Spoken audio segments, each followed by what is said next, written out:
only stay at the very level. Let us strive to move up. Thank you. Thank you, ma. So when Mrs. Adini was speaking, like I said earlier, that we also have some very important people that are going to join us. And during the course of that meeting, and one of my mummies too, like I said, I have plenty mummies. And she was once my direct mommy, like when she was serving in our unit then. And before she became the old OATC clinical mommy, and she was no longer my personal mommy. And one thing with her was that even when she was in leadership, there was access. Everybody could literally walk to her. You can access her, you can meet with her, you can see her at any particular point in time. She's very open, and she would not in any way address you based on your rank. She's always welcoming and open to anyone. So with clapping ovation, I also want us to welcome no other person than the 001 of clinical nurses in Obafemi Awolowo University Teaching Hospital Complex, the person of Mrs. Otil Ajayi. You are welcome, mommy. Can you come to the right table, ma? If you are clapping, let's clap. She's our senior colleague. You are welcome, ma. You are welcome, mommy.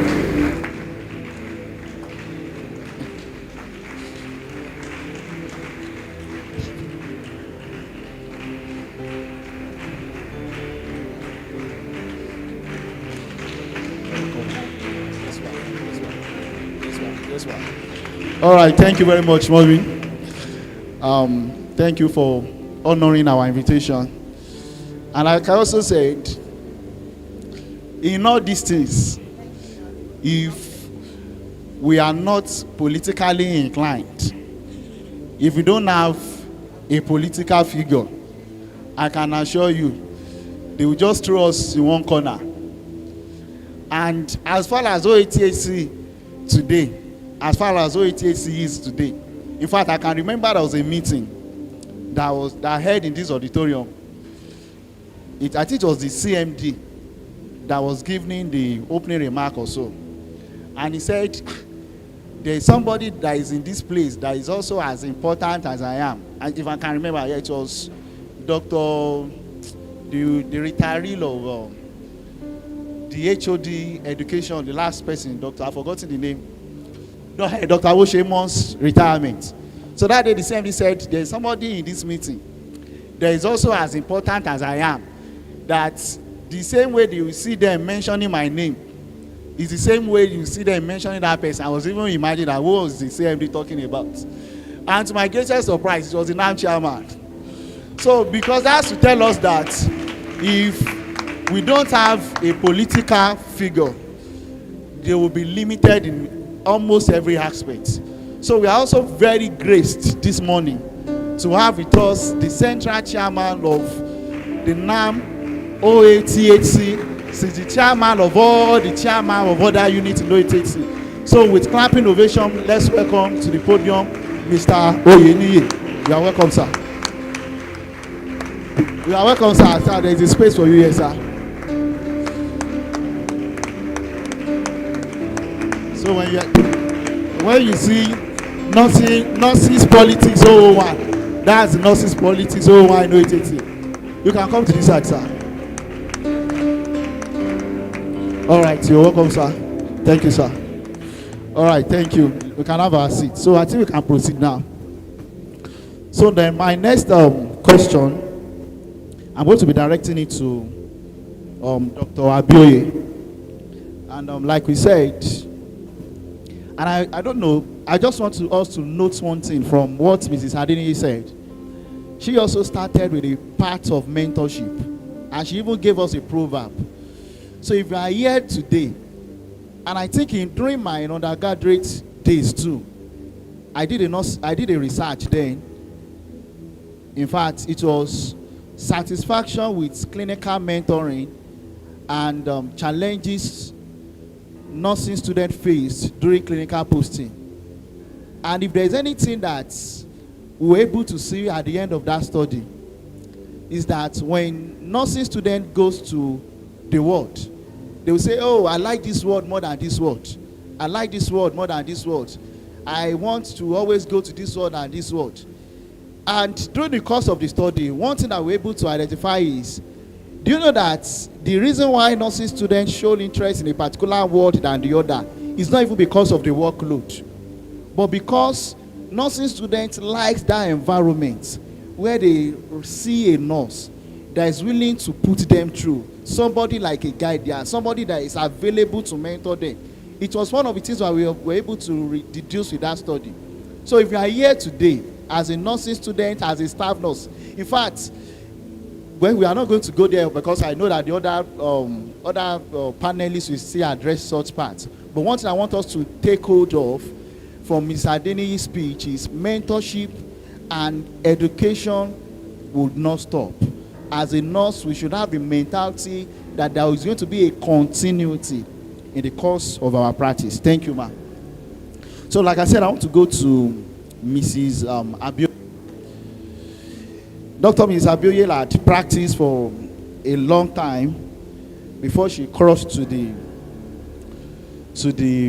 academics. And one thing we knew that stood out, even when she was in the clinical aspect, is that everybody knew her. She was a spiritual person. And combining spirituality and nursing practice, she's going to come in today and tell us where that gap, where is the intersection for that. And like I said, she's going to take us on the topic healing and compassion, the spiritual call of effective healthcare delivery. And I'm going to ask that healing and compassion, as a nurse, where do healing and compassion come into our practice as a clinical nurse? Where do healing and compassion comes in? Thank you, ma.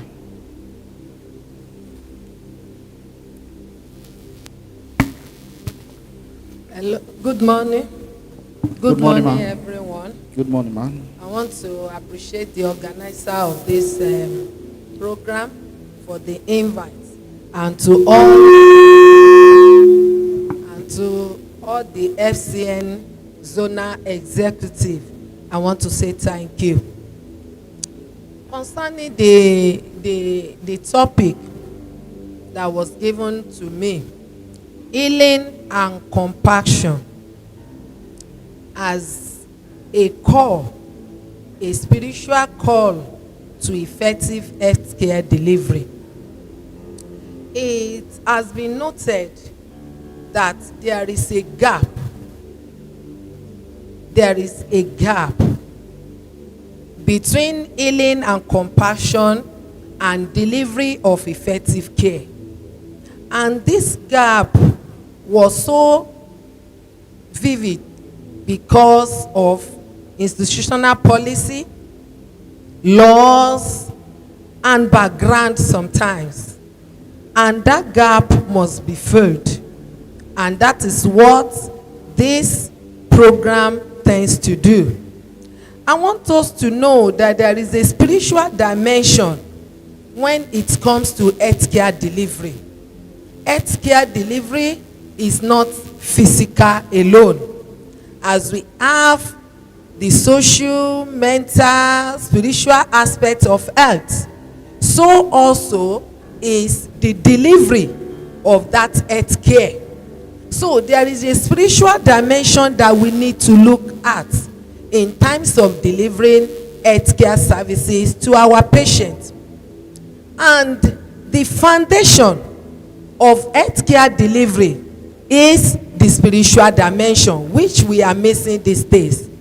According to the book of Matthew chapter 14 verse 14, where we have the text for this healing and compassion, we can see the life of Jesus Christ. In that book chapter Matthew 14:14, it says, Jesus saw and had compassion.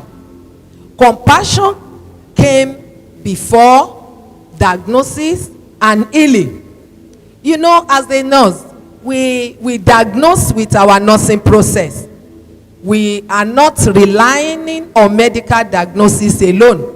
When you receive a patient on your ward, you want to diagnose yourself that what can you see in this patient. So, but bringing it to the spiritual dimension now, your diagnosis, that your nursing diagnosis, that utter body comfort, that fatigue, that anxiety that you want to diagnose in that patient, the first thing that should come before that diagnosis is your compassion. Because Jesus saw and had compassion. And how can this compassion comes in? The compassion comes in through your empathic observation. The compassion comes in through your empathic observation. And empathy will come, you know, literally in our nursing ethics. We are being taught about a nurse be empathic and some other virtues. And as a Christian nurse now, your empathy can be solidified through the help of Holy Spirit. And that is what makes the difference between a Christian nurse and the other nurse. So therefore, I want us to know that the healthcare delivery, the foundation of healthcare delivery is compassion.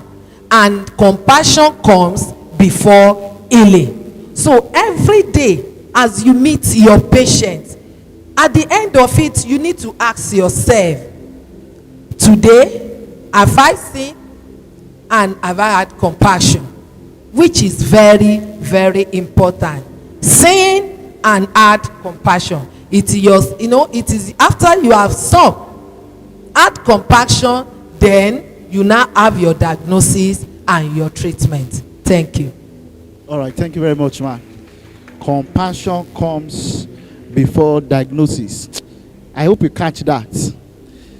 But I just want to create a scenario. Something happened before we leave that part. Something happened this week in our unit, and in the theater there is a standing rule that we don't bring in any elective case once it's 3 p.m. especially once there is a case that we are certain that would not finish before 4 p.m. as we know that morning duty ends by 4, and those on call duty are on ground basically to attend to emergencies. So that day there was this woman on the ward who we planned for an elective thyroidectomy. So unfortunately we couldn't bring her into the theater until around maybe 2:50, 2:55. So because the surgeon knew that once it's 3, the preoperative nurses will not send for this patient. So around 2:45, he said, please, can you send for the last patient? And I was like, you are not even done with this. You are saying we should send for the last patient. And of course, I was like, no, you should know we are not sending for the patient. And he begged, and begged. And people said, no, those on call said, you know, we are on ground for emergency. Once we are on call, you cannot predict what call hour is going to be like. So at the end of the day, when she met our theater head, and she said, oh, the patient has been, even though at first she too had said, okay, you know the rule, we can't take the patient. And he now used the word. He said, this patient is on the ward crying. And well, because our theater head heard the word crying, that the patient is crying, she said, let's send for the patient. And at that point, I can assure you, everybody was like, no, if you have sent for the patient, we do it. Now, at what point do you feel we can separate being compassionate with an established rule, especially in the clinical settings where we practice? Thank you very much. I want us to know that compassion as a Christian nurse breaks certain rules and protocols because of him in us that makes the difference. Thank God for that leader the head of the theater that thought and felt it that no, this patient can be received. I want us to know that there are some laws, even in the literary world, that we break. There are some laws and protocols that we break. And I don't want us to be biased. If that patient is a nurse, I know, no matter even if it is 4 p.m., they will bring that nurse in, because you'll be hearing arawani. We have to take care of ourselves.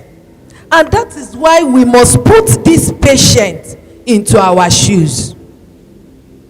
Let us know that anybody can be a patient at any point in time. And there must not be no biases in our care. Since the doctor that said they should send for that patient, he too is playing, he's trying to play safe. He knows the rule. That was why he said 2:45 or 2:55 that they should go and bring that patient. So he also is trying to guide the rules of that theater, that at least the patient is here before the close of the day. So I want us to know that we don't need to segregate when it comes to compassion. Jesus had compassion on all, according to that Matthew 40:14. He does not say you are Jews, you are Gentiles, to all. And that is the work of the Spirit of God in us. I pray that God will help us. Amen. All right, thank you very much, ma. Compassion breaks some certain rules. I think I like that. Well, it's quite unfortunate that day she was the one that did the procedure, because every other junior colleague left. They said, the rule is the rule, and well, the Lord will help us in Jesus' name. Now I want to go to our mommy, the HOD, and the topic she's going to address on is personal nurses' owners, a requirement for effective health care. Mommy, what do you want to say to us on personal nurses' owners, and how does it affect rendering effective care to our patients, ma? Thank you, ma. Thank you so much. I want to appreciate God Almighty for bringing every one of us for this wonderful program. I also want to appreciate the organizer of this program and all the Zonal executives, every other person involved in the program, because this program is the need of the hour.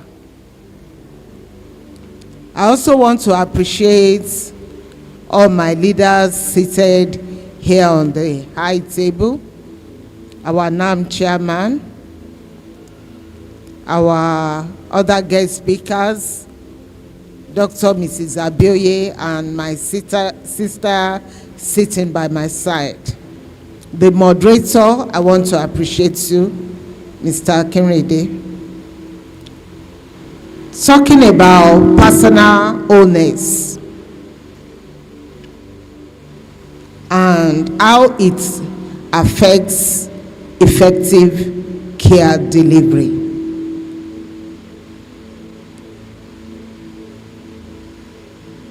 Number one, as a nurse, you must be a whole human being. And how does that one affect you? How does that one affect your care?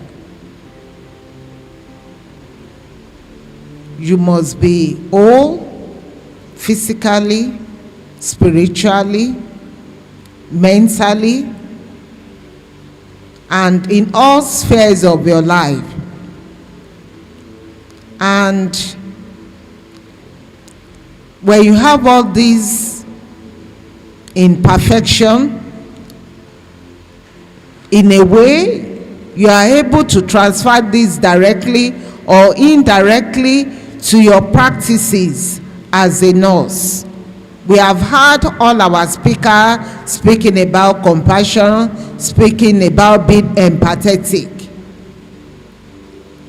As Christian healthcare giver, as Christian nurses, precisely, you must let the profession of your Christianity be reflected in your practices.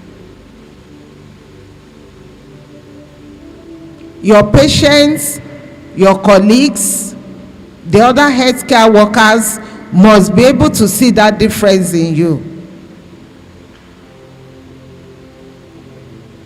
And permit me to say this. One of our speakers here,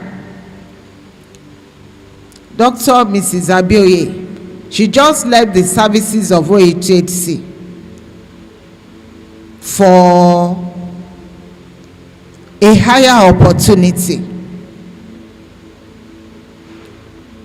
in her career progression. By the time she was leaving, it was like she should not leave the system. Why? Because her work speaks for her. The Bible affirms, show me a diligent man. Can we complete it? Yes, he will stand before kings and not mere men. She's a testament of that.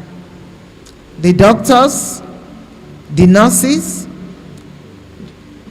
both junior, our contemporaries, and even our senior colleagues, they could testify to our performances. And those are part of the things that makes you whole as a believer healthcare worker or as a believing healthcare worker. You must be able to make that difference, and that difference must be clearly seen. We have seen cases where a nurse is praying and the patient was saying, so you can pray, because the patient has seen the other side of that nurse. So our profession must be commensurate with what we possess. How do we discharge our duty? Do you have kind words? Do you show love? Are you empathetic enough? And I want to say this conference is for us to evaluate. And the Bible tells us, it says, examine ye yourselves. Know ye not yourselves, except ye are reprobates. And how do we do the cross-examination? What I used to be, what I used to do, what does the Bible say I should do? What are the expectations of a believer according to Bible standard? Presently, as a healthcare worker, how am I discharging my duty appropriately in compliance with Bible standards? There are Bible standards. We have the 10 rules. We have many other things. Do unto your neighbor as. Can we complete that? Yes. And that is the best way to live. If you are a patient, how do you want to be treated? If you are a patient's relation, how do you want to be treated? And the same way, do that to the patients you are attending to. And don't be a mere person that confesses but is never reflected in their action. I'm so happy when I hear about Christians that takes their Christianity beyond the four walls of the church. In their neighborhood, they have good testimony. Among their colleagues, they have good testimony. Even their patients can say, "Oh, that is because they have seen a difference and they have seen Christ in you." And I want to believe that today's program is taking each and every one of us there, and will be better believers in our practices in Jesus' name. Thank you very much.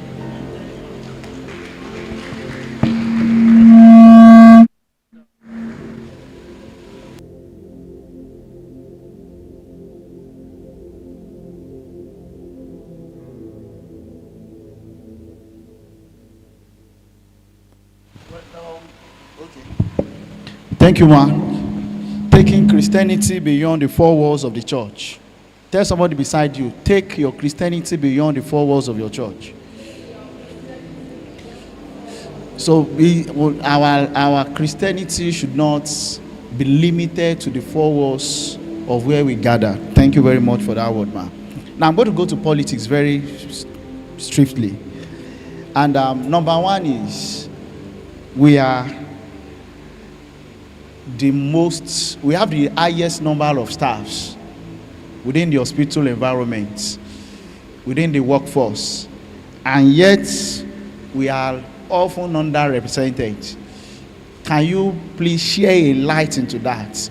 Why, or is it that we are well represented, we are not seeing the effect? What exactly is the issue? Nurses' involvement in politics seems to be underrepresented when we look at it from a broader view, but yet we have the largest workforce within the healthcare system. What do you want to say to that, sir?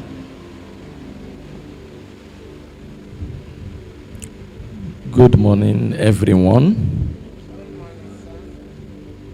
The Director of Nursing Service, OAUTHC, Mrs. Ajayo Olabisi, Dr. Abioye, Nurse Adeniyi, am I correct? Yeah. The moderator, the technical crew, my senior and my professional colleagues here seated. I want to welcome every one of you to this gathering. And I want to thank God for the opportunity given to every one of us to be here. I want to say that those that are in this gathering, I want them to take note of what we are saying here. Because some things that have shaped my life were picked in a gathering like this. Therefore, I want us to be attentive. If I understand the question the moderator has put across to me, talking about our number as nurses, and still we are not well represented, our voices are not heard, our presence did not change the policies and even issues that are affecting us. Our number, even the effort we are putting into patient care has not even changed us as a force to reckon with, if I could get you very well. Thank you very much. Yeah, I will speak based on facts, observation, and experiences, and with the level of my engagement with higher authorities. First and foremost, as nurses, how do we see ourselves? 2, what value did we place on ourselves? What level are we currently? What level do we desire to be? These are things we need to critically look into. We are nurses. We are frontline healthcare providers. In fact, we can say we are primary healthcare providers, meaning that our presence, our knowledge, our skill cannot be underrated if patients are to receive holistic care. If patients are to receive effective health care delivery, delivering effective or quality care is not our major problem as nurses, because nurses are well trained. In terms of knowledge and skill, nurses are well groomed. The curriculum of nursing education is such that is well structured to produce a nurse that will give a quality care at any point in time. So far structure is well placed. So far the structure is there. You know what I mean by structure? You as a nurse, you cannot ascertain patient's blood pressure or vital signs without being provided with necessary equipment to do that. Even when you are well equipped with skills and knowledge that will make you resuscitate patients effectively, if you are not provided with necessary equipment, the process will be difficult. I'm trying to let you know that in terms of knowledge and skill, you are well positioned, you are well groomed, and you are well positioned to deliver quality healthcare services to nurses, to the populace. But despite that, our voices are not heard. We are not well positioned. Why? Or let me address the issue of what is our current situation. Yes, we've had higher opportunity to have more education, advanced education in nursing. People going for their degree, unlike before, going for masters, going for PhD. We have a lot of PhD holders in nursing currently. Like we are lucky to have one among us, and we have some others that are seated that we couldn't identify. We have many of them, but still, are we well positioned? Our voices, do our voices count when it comes to making decisions that will even affect your own well-being? I will say currently our voices are not well heard, and we are not positioned in a place to make better or decisions that will enhance effective care delivery. We are not well positioned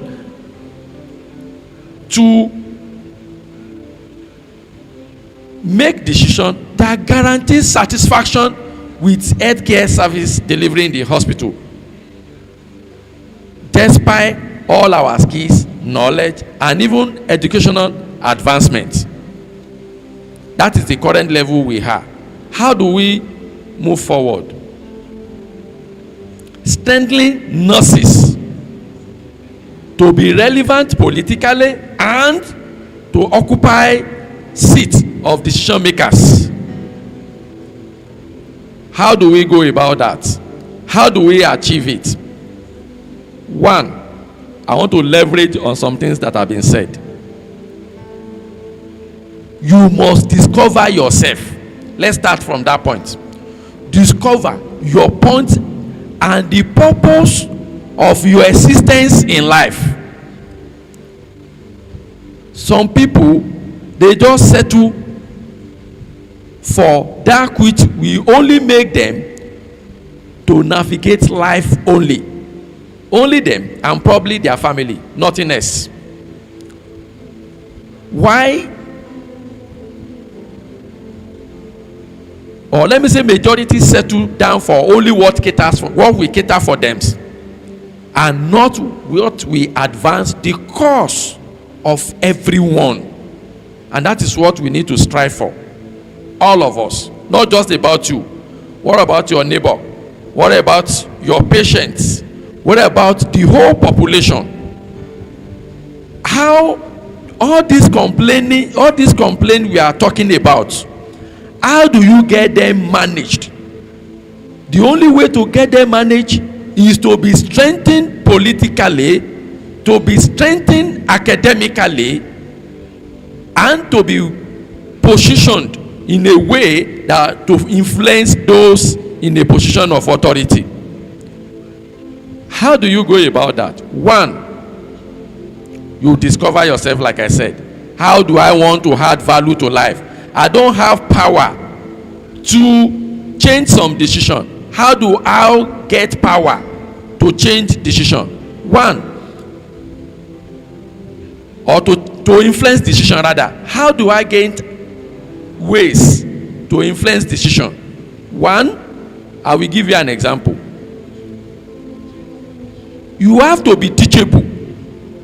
You have to be ready to learn irrespective of your educational status. Even if you are a PhD holder, you are a master holder, you are a first degree holder, you are RM or all other R whatever in nursing, you must aspire for more knowledge. You must be teachable. Then you must have mentors.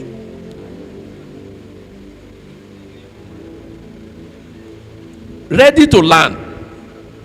Ready to learn is in the sense that you want to add more skills and knowledge to the existing one you've acquired. Having been teachable, you have somebody that you are looking at that, oh, this person is making influence.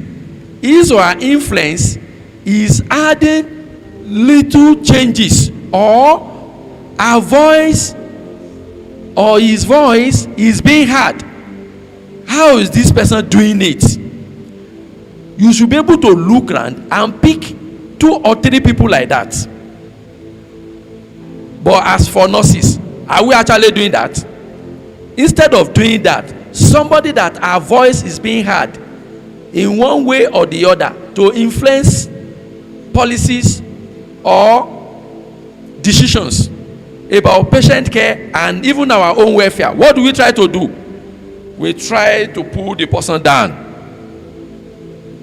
Instead of, oh, my Oga is doing it this way, let me just observe what my Oga is doing. Or this person is a very junior person but has a unique gift and is well endowed in getting things done. When they have challenges, they call the person and he gets it done.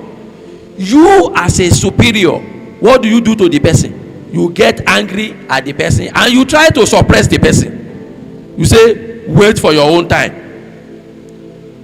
Whereas such an individual should be mentored by the leader. You might not be bold, but has the necessary skills, knowledge, and gift, the administrative acumen to get some challenges navigated with result. Whether for nurses or for patients, that kind of person. Why can't we start mentoring the person? Mentoring the person. Providing structural support for such an individual. And not just about being saying, oh, when did he join the system? And we have leaders that can do that, that possess all those qualities that I've mentioned. why don't we rally around the person and we land under the feet of the person? I said, ma, you an old bag of knowledge and skill. Me, I'm Gen Z. Ma, I want to blend my own Gen Z idea with that your old bag ideas. What do we get if you do that? We get strength that will push our voices forward. But what do we do in nursing? You see that you suppress the one trying to grow, or you pull down the one that is growing already. And what do we get? We get a weakened system. Then mentorship. How do we mentor? The best way I've learned so far and observed so far in the past, but that is reducing now, is for nurses to be mentored in a hard way. If you didn't shout on me, you've never mentored me. If you've never disgraced me before patient, you've never mentored me. Mentorship that I've never strained any strength or anything good in me. But me, I'm a friend to the governor. My father is one of the commissioner. Do you think I will promote the idea coming from such a profession? The answer is no. Somebody that made me cry, unnecessary cry, bitter cry, or weeping,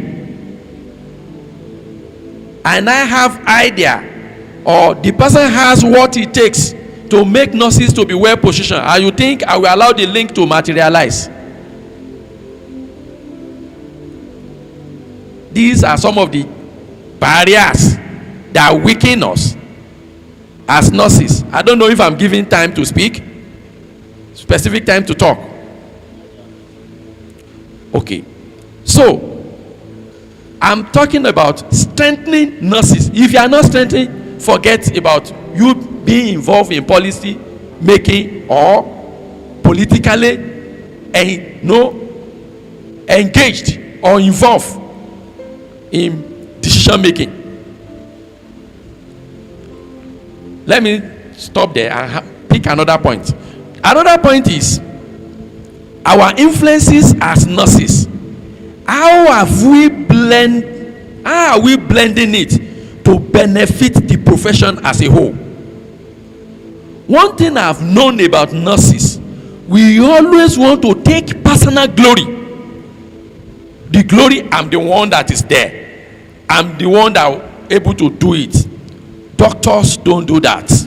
It's like they have a note that their profession, or let me say they have a note that their profession is first in everything. A doctors know somebody that is highly influential. What they do is they leverage on that person. How do you connect us? And by the time the person is connecting, he connects with full sense of commitment that this is going to be done for my profession, not just about me. But if a nurse is to lead, one, you want you to know that you are Oga, I'm a subordinate, but I'm more influential than you when it comes to connections. Your Oga only limited to the department. The subordinate want Oga to know that. And you know some guys cannot take that. But as nurses, we should be able to blend, whether superior or subordinate, we should be able, or student, we should be able to blend in a way that we want to influence things for our profession. We should be able to bury our ego for the progress of our profession. So most time, even those that are influential, they are not using it to benefit the lot of the profession. Then we also talk about, I will have 2 more points and drop mic for now.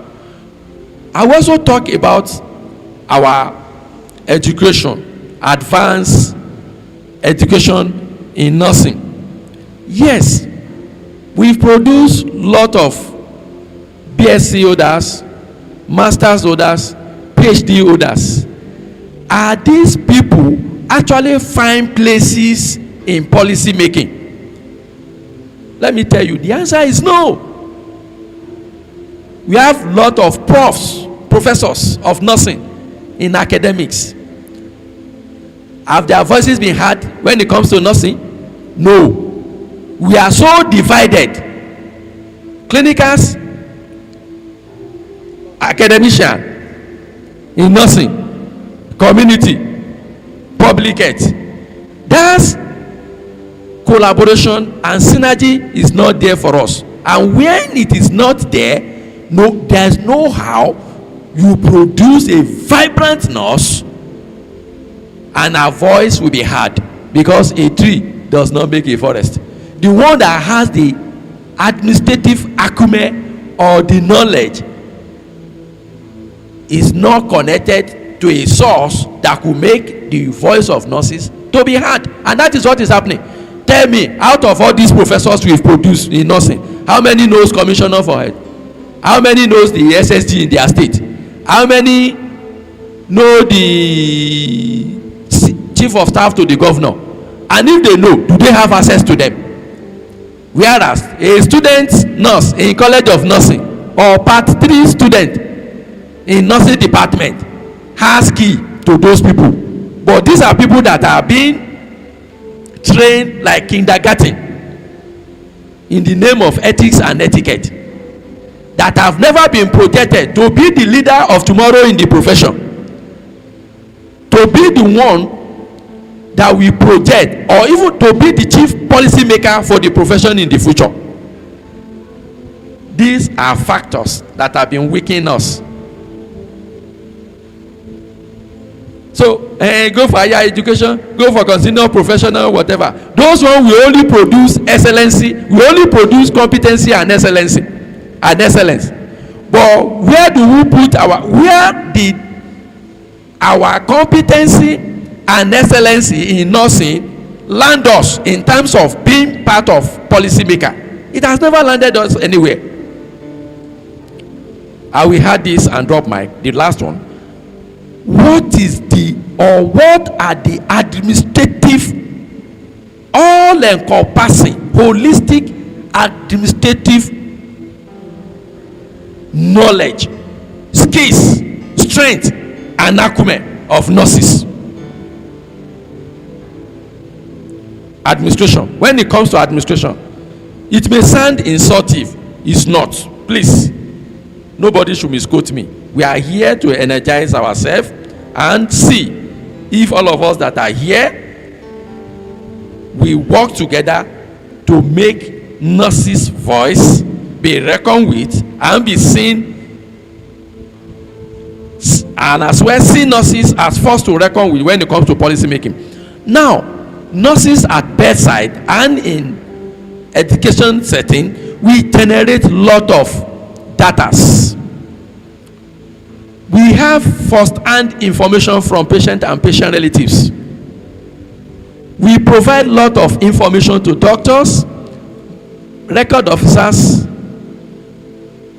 administrative officers, and the rest. And these people, they use it to go and formulate policy that will even come in form of circular, that will even affect our own practice, and we'll be complaining at the end of the day. Our documentation, our data processing, our data storage, our data utilization based on our care for patients. How have we been using them? And that is the key area we want to talk about. Those are the things that can make our voices to be heard. Do we add to the challenges of the system, or we help in providing or profiling solutions to challenges of the system? But do you know what? I will tell you that we've been profiling solutions to the challenges of the system, but still our voice were not heard. How? The use of data. Nurses don't know how to use data. Each data we get, let me give you just a scenario that happened last week. When I was in Abuja, the person called me, a nurse, and he said a patient fell in the bedroom. I want to believe majority are nurses. Everyone. Okay. He said the patient fell in the bedroom and that our guy has asked her to write incident report. And he said she's scared of writing the incident report. I said, why are you scared? Incident report is meant to provide safety,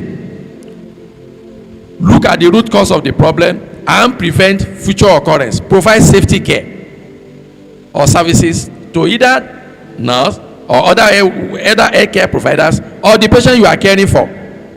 And I interacted further. I said, write it now, forward it to your guy. When he now wrote it, he forwarded it to me. He said, I should scrutinize it. And when I scrutinize it, there is a place I'm going to. And when I scrutinize it, honestly, I can't hold it. I said, thank you for sending this to me. But I do not agree with your write-up here. Your write-up has put you in a place that they charge you for negligence, for a systemic failure. Let me tell you, it takes only a politically inclined person to identify that for her. If you are to be somebody that is just clinically oriented, he will tell you that, submit it. And at the end of the day, the nurse will be reprimanded. But I've looked at it. No light in the bedroom. And the patient fell. Now, I probe further. My dear, I could pick. I don't want to go to the detail of the write-up. He said, do you know, how did I get to know that there was no light in that bedroom? I'm not working on the ward. I was not even in Osun State when the person sent it to me. But I was able to pick it. He said, he met the patient trying to stand up with torchlight in his hand. And I said, torchlight in the bedroom. How did the patient come about torchlight? I said, no bulb in that bedroom. He said, no bulb. I said, when last did you write to maintenance to come and replace the bulb? He said, okay, it was last year. I said, you're supposed to be sanctioned. That nurse having information that no light in the bedroom and that could pose danger to her. You want to go and empty urine that he has mayor, and you even step on scorpion or snake and he sustains snake bite. You say, kò sí number. The patient fell. If she's properly probed, she's liable. I said, I expected you to have told me that in the last 2 months we've written 4 maintenance requisition and my unit head have taken this step. The UA has taken this step. I said, in my incident report, I will photocopy those maintenance requisition sheet, attach it to it. Do you know what will happen? At the end of the day, the nurse will be put aside as you know what you are doing. They will go and hold that electrical officer liable.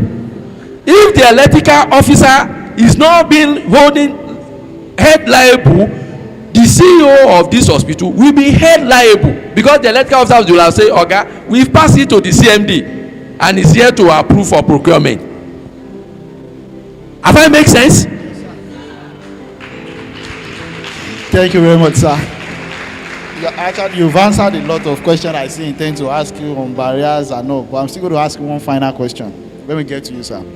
So I want to go back to Mrs. Adeni, and I want to ask that, can you, number one, I'm going to ask you 3 questions, 3 in 1 questions. The first is, can you share an experience where continuing education or where updated knowledge has affected a clinical decision or intervention?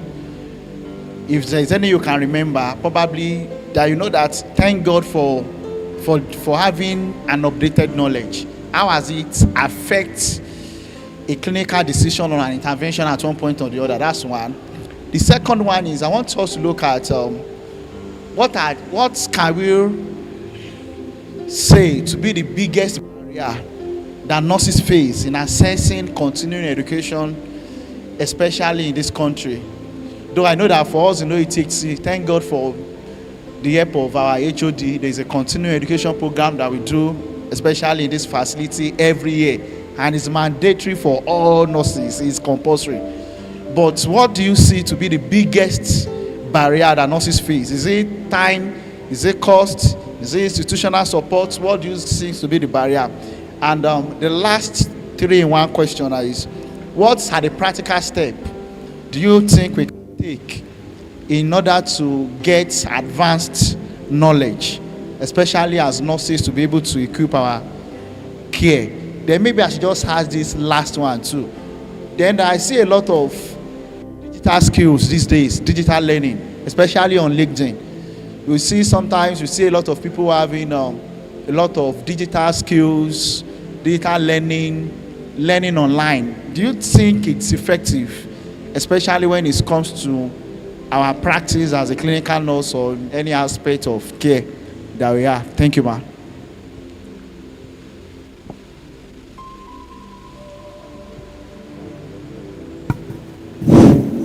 Thank you very much, sir. Well, I will start with the last question. The digital online learning. Well, there are different digital online learning we have. We have simulation. We have how to go about clinical practices on the ward. For example, in our days, we are used to procedure. But presently, you can go online and say, okay, I want to know how to do bed making. There is YouTube video that will come up and tell you how those things can be done. Then there are digital learning tools that will tell us how you can be effective as a nurse in your career. There are different areas where you can divert your attention depending on what is as in your own intention. So personally, I would say those online learning, they are actually effective if we can make maximum use of them. We are used to pinging, doing TikToking that is not necessary, most especially students. But if you put your time or spend most of your time on those things, they are not useful. I heard of a nurse that as she is reading, she will just pick her phone. Okay, bed batting to take care for to bathe the patient. There are different types of bed bathing. She will do that. She will just try to rehearse what she has learned and put it on TikTok. So that is what she does. You know, when others are reading, they will not know she is actually rehearsing, but she is actually passing a knowledge to them. So personally, I would say online learning or digital learning, they are very, very effective depending on our intention to those learning. Then practical steps to take to get advanced knowledge. You know, part of my write-up, what I wrote before, was we have the importance of this continuing education in nursing. It will improve evidence-based practice. It will enhance our clinical competencies and the patient's outcome. Then it also leads to professional and career development. You know, those are the importance and those are the practical steps that we can take to get advanced knowledge. And another thing is those practical steps. For example, the online training is one of the practical steps. Acquiring more knowledge, going back to school. Although the NAM chairman has said different things or many things concerning academics or academic stuff in the clinical settings. But sincerely speaking, the problem lies with us. Because there is no synergy between the academics and the clinicals. And that is why the problem of nursing will continue to be compounded. It will never degenerate. It will continue to regenerate.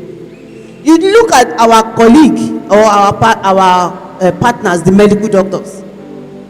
You will see them in the clinicals, you will see them in the academics. They are not against each other, but come to nursing. Kí ló tún wá? Ṣé bó ti lọ? She is already in the academics, but what does she want again? On the 10th of this April of this month, Mama Olaogun did her retirement, and she said something that in their days when they started the department of nursing, there are days where the nurses, the lecturers will go to the clinic to teach their students, and they are being paid for it. But why is that? Why is it that that aspects have been muddled up or strangulated? It can never be effective when the lecturers in the department are not welcome in the clinicals. Sincerely speaking, if there is no synergy between the two of us, we will continue to have problem. Then, to also get advanced knowledge, we should try as much as possible to ensure that the knowledge we have, we didn't drop it inside our basket. You know, most of us, as we are seated, how many of us has projects and we publish it? We don't disseminate those findings. Then how will they know what we nurses are actually doing? That will make them to say, oh, nurses deserve this, nurses deserve that. Then, what can we say the biggest barrier for licensing and e.g. for MCDPD, abi, mandatory continuing workshop? Well, I don't go, most of the time I don't go through, if you said renewal of license and so on, I don't go through NAM to do my own license. There is portal for everybody. You have your details there. I log in, I uploaded all my certificates, all the needed documents I uploaded, and just tell me, okay, where do you want to receive your license? I said Ministry of Health now. So anytime they are coming for nursing councils, then they will bring down my license. And if I'm going to school, it's an opportunity for me not to attend any MCDPDP, because they also believe that once you are doing any program, you are paying. So it stands in for you. It counts for you. And also, it is not only MCDP we should do. There are other things we can do. For example, there are online programs that we can embark on that will fetch maybe 3 units, or conferences that will give us 3 that nursing council is into it. For example, NUHAM conference, National University lecturers that went for in February. Nursing council also came and said it is part of what should be reckoned with for as a criteria for licensing. And also, if we attend conferences that are held by nurses, they also serve as a part, as even if it is not all, at least half of the requirement for MCDPD. So barrier most of the time is the time you will use to attend conference. Maybe you are the program is just for like 3 days, and you are on night duty. The program, maybe there was a time it was said that Osogbo, and some nurses from Ile-Ife came for the conference. What if they are on night duty? So they will leave the program around 4 or 5, go back home or go to the ward. So it is actually stressful. It is very, very stressful. The another thing is finances. We are all clamoring that nurses are underpaid, nurses are underpaid, nurses are underpaid. It is true, nurses are underpaid because there are challenges that we spend those finances on. So they should have a way of looking into the money being paid for the license renewal. Then most of us, we are careless. We don't care. We have a kind of I don't care attitude. If we should ask most of the staffs here now, most of us, our licenses will have expired for longer time, but we felt I'm not traveling out, I'm not looking for any other job, I am just here. So there should be a measure as well that will see to the fact that every nurse is at the due time we will renew our license. Then an experience where continuing education had affected a clinical decision. Yes, there has been many occasions like that. For example, you cannot be called into a particular office when you have not gotten a particular rank, you have not gotten you have not attained a particular area or academic pursuit. For example, I think in the service of local governments where I have very good vast at, if you don't have your degree, there is limit to the area you can get to. Maybe level 14, you can't advance more than level 14, and everybody go for degree. So in such a case, it's a clinical decision that if you didn't continue, you didn't have master's or degree, you cannot get to a particular office. And I think if I'm correct, the rule now is if you don't have masters, you can't become DNS. So please, it pays, sincerely speaking. It may not be at that time that your academic stuff will actually pay off, but as time goes on, as you move on in the profession, it will count for you and it will revert back to you. Thank you, sir.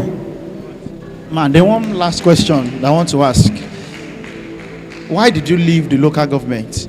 Because why I ask is because I know some of my colleagues that are presently in the teaching hospital environment, that today if you see any offer from the local government, they are willing to move into that space. And so when I see people willing to move from local government into academics or into teaching hospital, people in teaching hospital are willing to go into that. Why? Maybe you should enlighten us.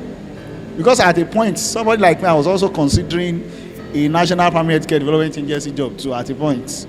Why? Well, it's a choice on my part. It's a choice.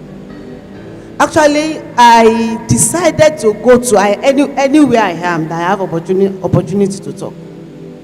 I am a nurse. I know my rights as a nurse. So how will I now know what to do and now put my hands and say doctors has not come? And patients are dying. They will say, Auntie, nurse, do something. I will say, doctor has not said anything. No, that was the basis for me going to the local government. I don't have any other motive. I don't have any other reason. That was the reason. That why will I law school you the same certificate of law school and them not back. So patients will now be saying, they will now say nurses are heartless. So I decided to go to the local government where I will be all in all. That when patient comes in, I will say, okay, what do you want? And I will attend to them, and they will go, not waiting for a particular higher authority. And I decided to leave because and another thing in the local government is people who enjoy staying. I didn't say all of them are lazy, but most of us there, we are lazy. Yes. The last health facility I worked at before I left, early morning or Monday morning, no work. I would just sit down and fold my hands. I'm not that kind that will just sit down and be looking. So I may sit down for 8 hours, gisting, doing what is not normal. But in some areas, sincerely speaking, they are busy.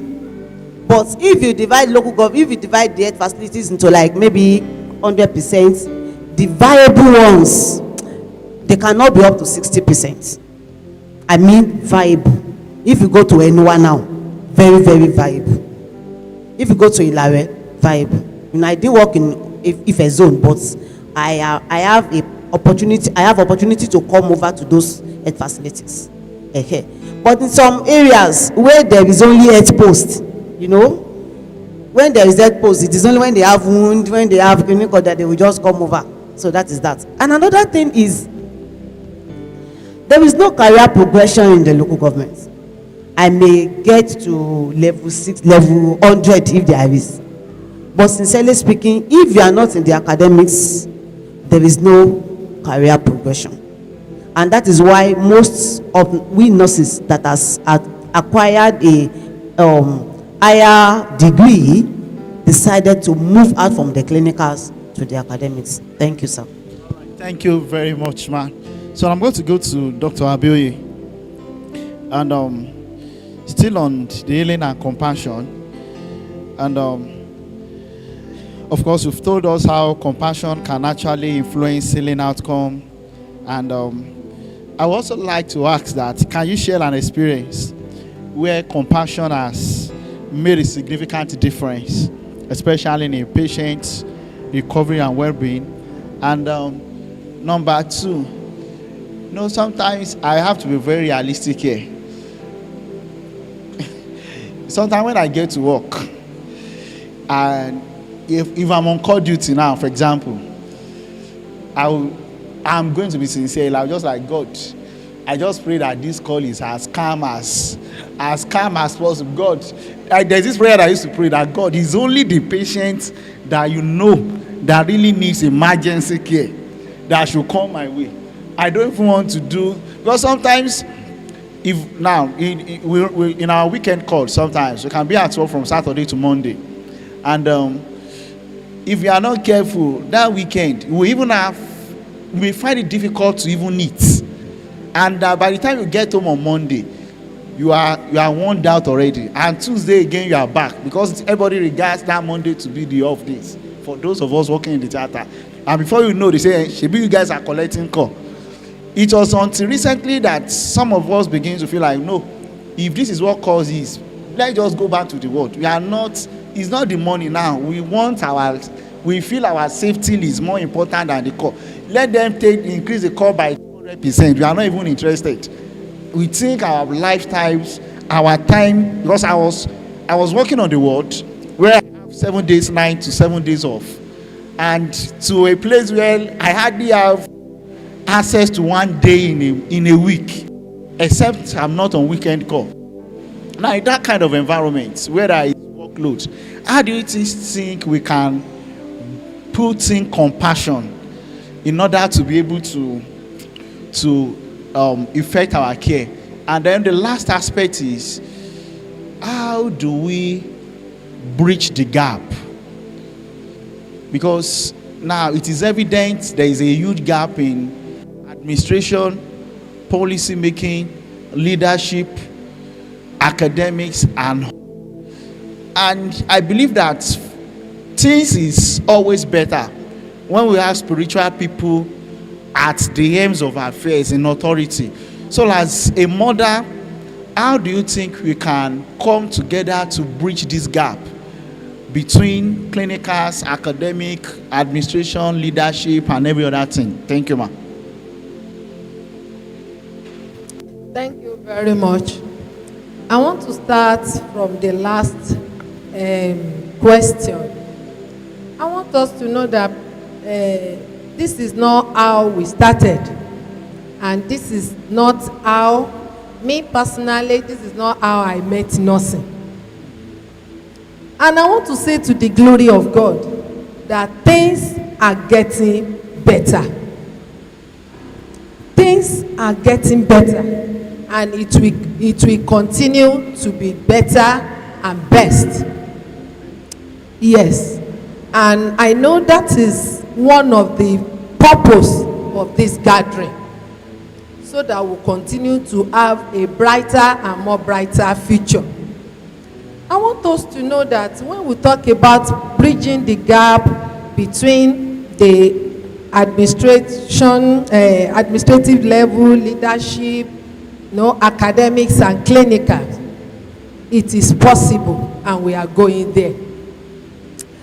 Presently, in OETAC alone, if I'm getting it right about my statistics, I know the NAM chairman can also bear the witness. We are almost presently having about 10 PhD holders in the clinicals in OETAC. And I want us to know that achieving this milestone is not because of the title. Many of us, I know we have different reasons, but I will talk from my own perspective.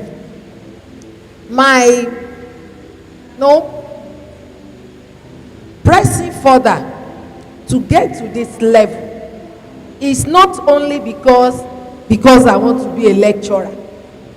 No, at all. But there is something that I have in mind, and that is bridging the gap between the clinicals and the academics.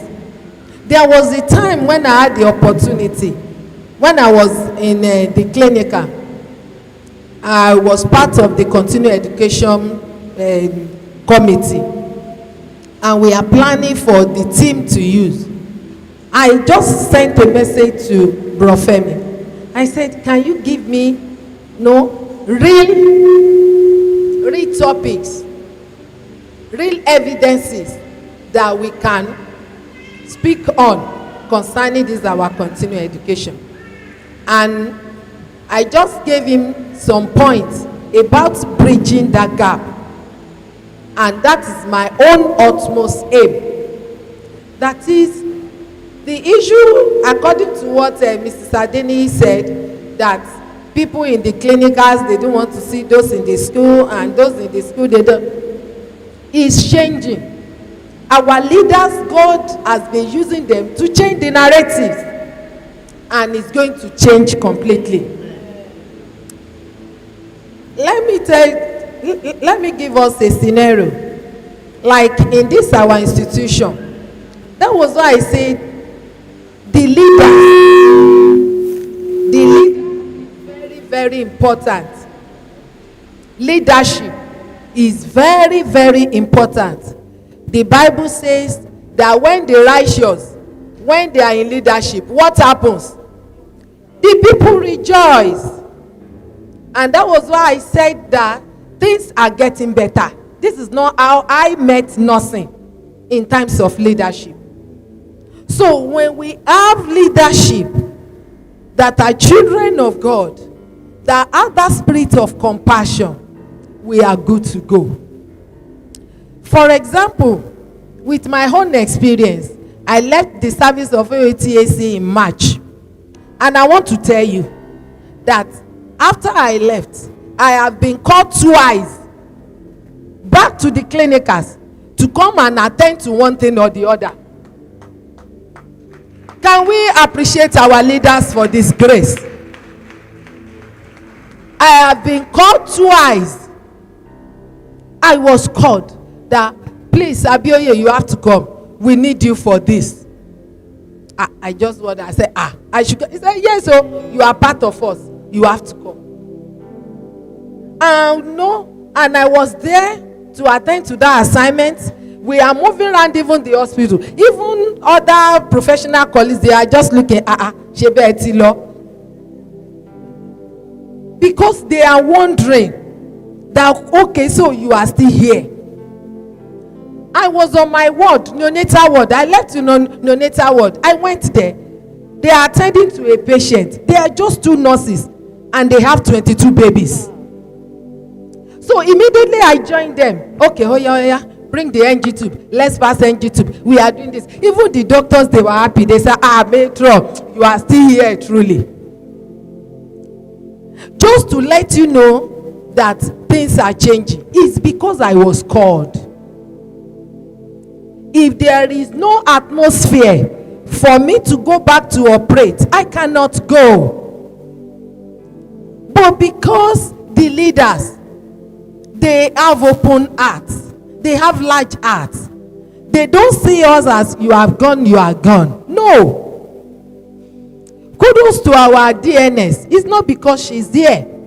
I could remember during one of our continuing education, a nurse said, since I've been in this institution, this is the first continuing education that they will talk about nurses' well-being. Hey, who cares for the carer? Just to let us know that things are changing.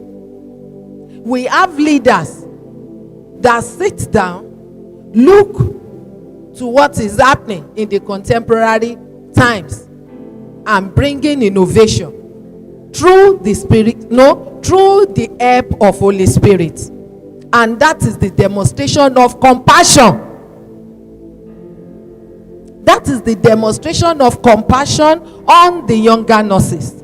So I want to say that we are going there, and things will continue to change. My going to the academics is just to tell those that are in academics that you are still in the clinicals. You are still there. There is no how we want to teach those students without bringing out scenarios from the clinicals to them to make it real. Or else those students will be seeing their lecturer apart, and they will be seeing the clinicians apart. Presently, thank God for the state of Osun State, the government of Uni Osun. I thought you would even mention that. This their new clinic, Mofat, or what are they calling it? Yes, there is a very big clinic that has just hospital. Yes, thank you very much. Hospital that has just been opened in front of University of Osun. And do you know what happened? They brought nurses from Uni Osun. We, the lecturers in the department of faculty of nursing, are the clinicians there. Thank you very much. Can you see? The lecturers from department of nursing, Uni Osun, they are the nurses working in that hospital. They combine clinicals with their academic experts. And they will be paid, though. It's not for free. They said they are paid. They have been receiving the money. They have been receiving the money. They arrange it in the clinical. It's not in the academics. It's not every day that you go to the class.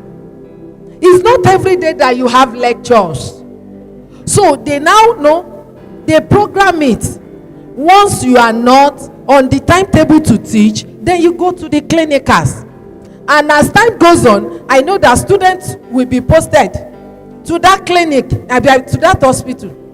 And this set of lecturers, they will continue to be meeting those students. Can you see that we are going there? I pray that we are going to get there. So things are changing. I want us to know. But I want us to hold on to what the NAM chairman mentioned. The problem that we are having as nurses these days is our proactiveness and this compassion. Proactiveness. In fact, there are some times that, not that we are negligent, but because we are not proactive enough, people don't know that we have something within us. And when you are not proactive, what you're supposed to do at the right time, you will not do it. Where you ought to speak, you will not speak. So let us work on this.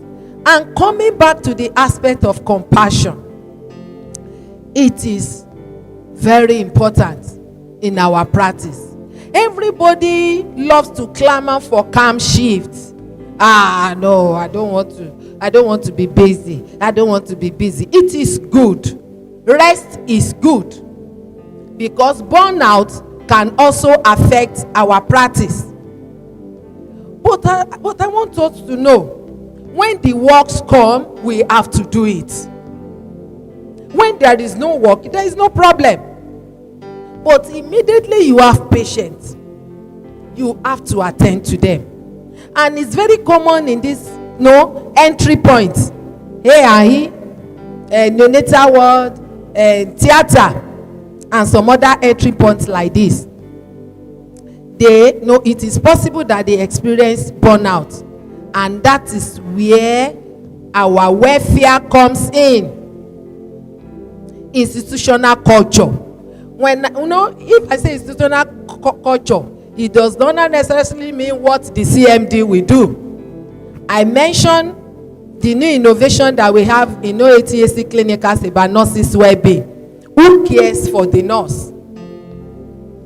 Is part of what can motivate us, despite the workload, to keep going.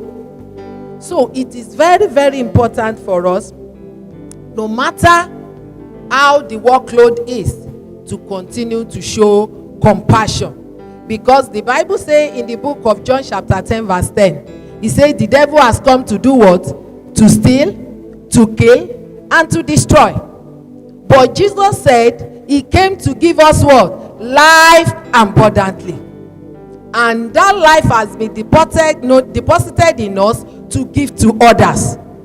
So if you now don't want to work at all, how will you transmit that life? You need to transmit that life to others. So, and I want us to know that example of a compassion display. No, one example is what Prof. Femi has just explained the other time. That the head of the theater said, no, everyone, let's take this patient. It's a display of compassion. It's a display of compassion. It is very, very important. And it happens all around. And when we are talking about compassion, it does not end with you praying for a patient. Underline. Let's note that as Christian nurses. Because many of us say, yes, it's for me to pray for a patient. No. Attentive listening to your patient is part of being compassionate. You don't engage your patient in dismissive communication. You know, many a times as nurses, we engage in dismissive communication. How? When your patient made many complain, this and that, this and that, this and that, and because of our duty schedule, we say, it is okay, mama, you will be well, and that was all. It's because we want to excuse ourselves from that patient. No, we should be attentive listener. And when we listen to them, let's give them appropriate counseling. Let's show our empathy. And I pray as we do this, the Lord will help us in Jesus' name. Thank you, ma. One last question, ma. As an aspiring young nurse, because somebody like us now, we also want to do MSc, we want to do PhD, we want to do all the doings. But unfortunately, there are not much finances. And we did not even hear that you did MSc in OAU or in UI. It's even places like Bangkok. PhD places like Bangkok. That even if they sum up my salary per annum, if I use it to pay school fees, there will still be debt. Now, how do you do it? We just wanted to give us a tip, especially for young nurses coming up. How do you do it? So that we can also, there are a lot of young nurses in the system now that aspire to grow, that aspire to continue in advanced learning, but we need to know from you, how do we do it, man?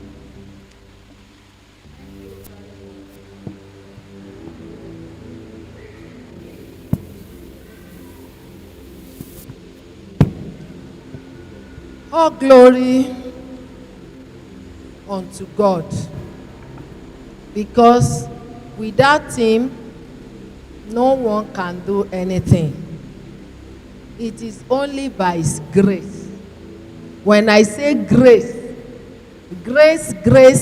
in capital, I receive grace, and the grace that I receive is rare.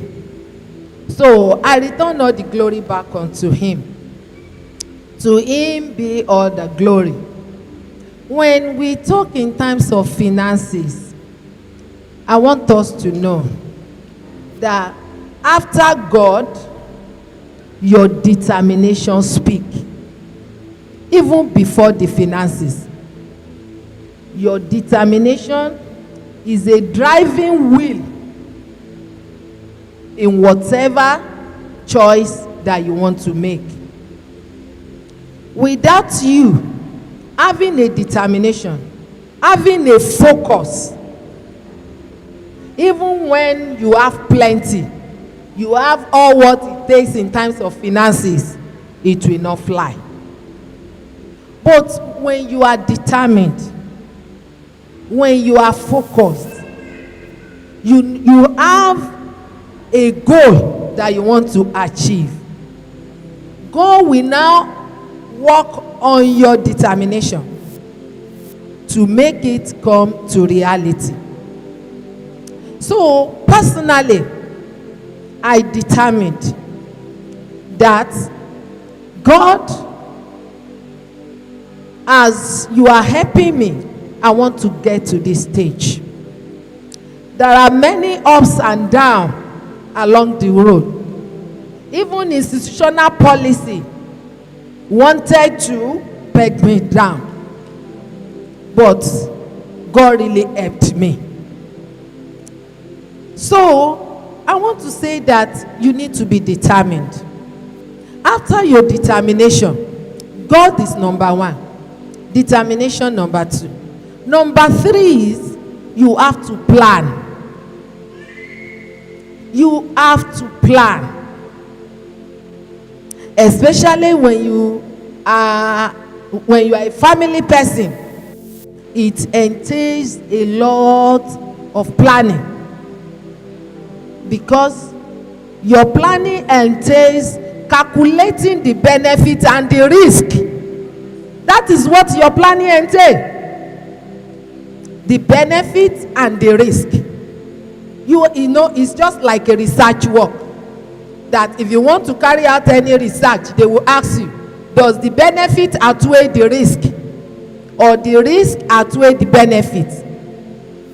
So I sat down. Part of the planning, I look at the time frame ahead of me, because I'm a family person. I look at the time frame considering the level of my children, that if I fail to miss this particular time, when it gets to a particular stage, with the inclusion of my children, there is no way I can't meet up. And I look at the benefits, what I will gain and what the family will gain, and the whole world. Then there are some times that you need to look at the risk assessment. You assess the risk, then you take risk. If you want to wait that until when everything, you have all what it takes before you take a step, it will not work. But there are some times that we take calculated risk. They call it calculated risk. That okay, with God by my side, let me try this. And lastly, I will say, be prudent in your spending. You need to be prudent. You need to be prudent. There is need and want. You have to choose between the two, because you have a focus. When you are mixing your need and want together, it will not fly. So you have to know to be prudent in your spending, even in your savings. Not that you will not do what you're supposed to do. I normally know anything that I know that I ought to do, apart from the academic finances, I will surely do it. I ask for the grace. God, this is family need that I need to attend to, and I must do it, and I will do it. There are sometimes we have social need that we must attend to. There are sometimes we have connection needs. Yes, because you have to be connected at some level, which will involve your finances. I put it before God. God, this is the right thing. I must do this. This is very important for me to get to where I'm going. And God will make it possible, and I will do it. So I want to encourage us as nurses that has the mind to aspire higher, that we can do it. We can get there. With God by our side, our determination, our planning, and with our prudent attitude. I pray that God will help us. Amen. Thank you very much, ma. Now to my wonderful HOD. I want to start, before I ask the question, I want to appreciate you first. And Dr. Abioye said something the other time. She gave an example of how we have experienced a tremendous growth of a lot of OTT nurses, especially in the academic space recently. And I can say that all this happened under your leadership. Yes. If today we are saying OTC have 20 PhD holder, it is only possible because you have made it possible. We want to say thank you very much, ma. And now to the aspect of compassion and to the aspect of nurses' owners. We talked about burnout, and burnout recently has been increasingly common, and one thing I've observed is most times nurses have not even been able to identify these warning signs of burnout, because you just see a lot of nurses. Because to the public space now, people always say, hey, nurses, like what the NAM chairman said the other time, as much as we're giving our skills, we're giving all our knowledge, we're giving our compassion and everything. If you ask an average person going on the streets, that what can they say about nurses? Half will say positive, and half will say the other way around. And if you look at the contributing factor to some of these things, most times it is institutional. Though there are also some personal issues there too. But now, as a leader in nursing, as a head, what are those things you are going to tell us to look out for? When we begin to see these things, those could be the indications that there is that we are already experiencing burnout. That's number one. Now, number two is maintaining a personal well-being solely the nurse's responsibility, or the institution also has a role to play, especially in nurses, because a course in MSc, I'm sure in Bangkok and even in Abuad, is honest for nurses. There's a course in MSc that is basically centered for owners, that nurses well-being. So first question is, what are the warning signs that we see as nurses? Second question is, what role the institution has to play in order to help nurses to be whole, in order to avoid burnout? And the last one is, what realistic step can nurses take to maintain a balance between burnout, institutional issues, and everything that we are experiencing at the moment? The first one is the warning signs. Second one, what is the institutional role? And the third one is, what are the practical steps to follow in order to bridge the gap between burnout and being whole as a nurse? Because the issue is nursing the nurse now. We want you to come in to tell us, how do the nurse nurse themselves in order to avoid burnout? Thank you, ma'am. Thank you. Thank you very much, our moderator. Thanks for your appreciation. Yeah. Talking about, please, you will help me in referring me to those points I have to address. About warning signs of burnout. Talking about burnout, there are many indicators. And I want to say that Nigerians in general, or as a whole, we all go or pass through this burnout stage, particularly in the healthcare system. We are all we all experience this burnout, and it is pathetic. Before going deep into the discussion, to mention cuts across all professionals. In the recent, we have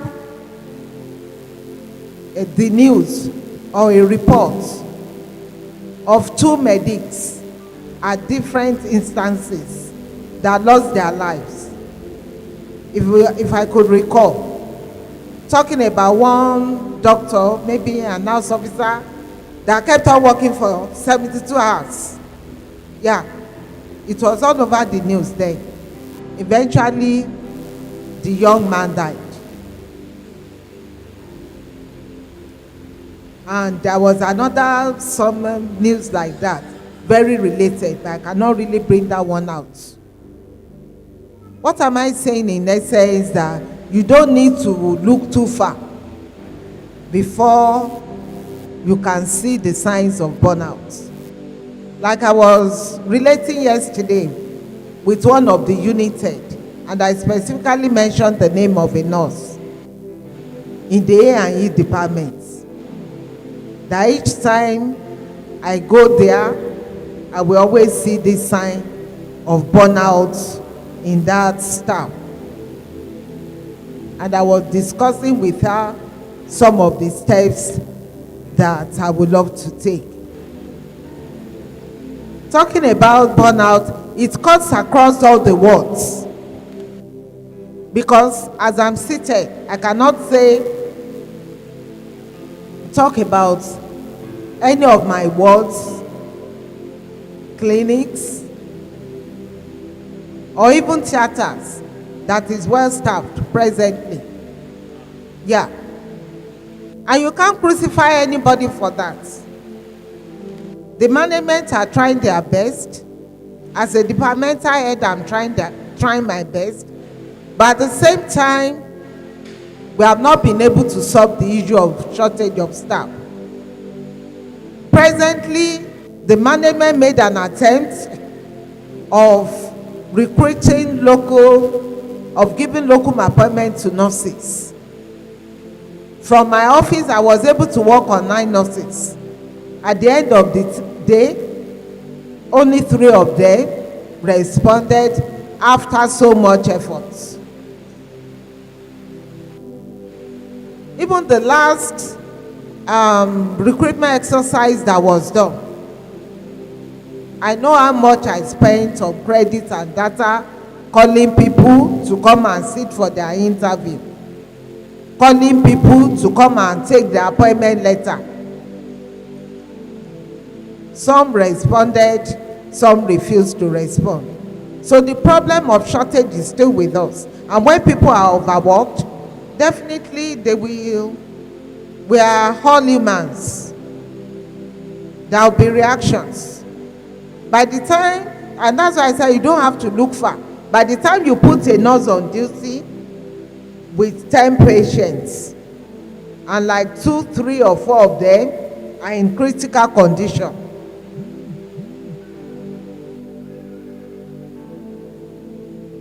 you don't have to look far before you can see in that patient. Is either that in that staff, rather, the staff will be overworked, will be emotionally imbalanced, because there will be role conflicts.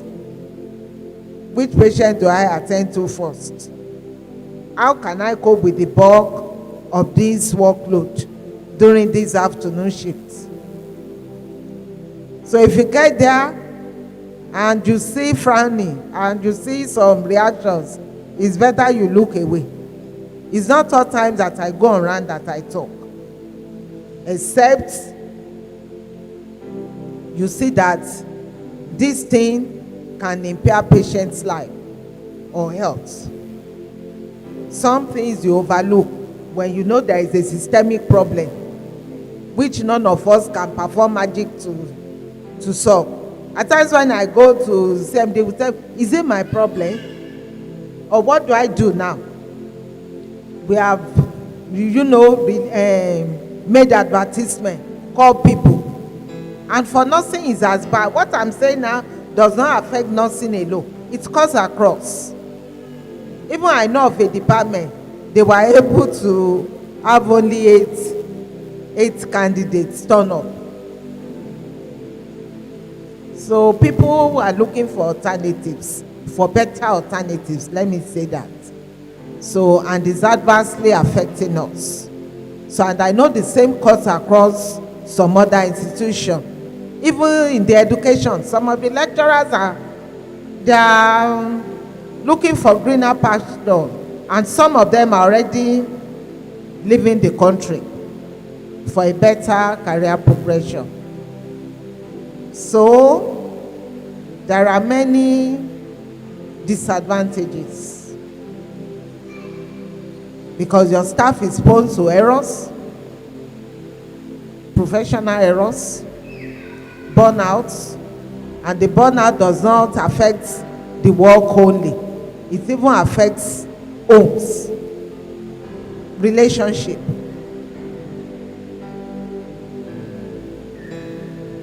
Yeah. Let me talk about that a bit. As nurses, we are trained to maintain wholeness.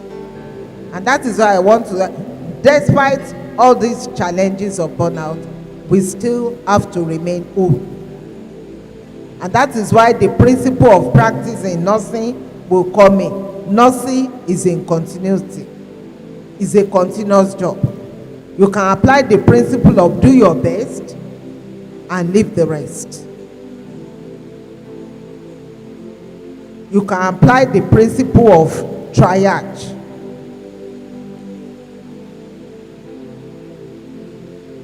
In doing your job. And this thing looks so magnanimous in this era. But I want to tell you that the issue of shortage is an age-long problem. As I'm talking, I can remember some of the things our leaders used to train us with when we were experiencing shortage. They will tell you, identify the most critical patients and do some things. Another thing is your documentation. Very, very important.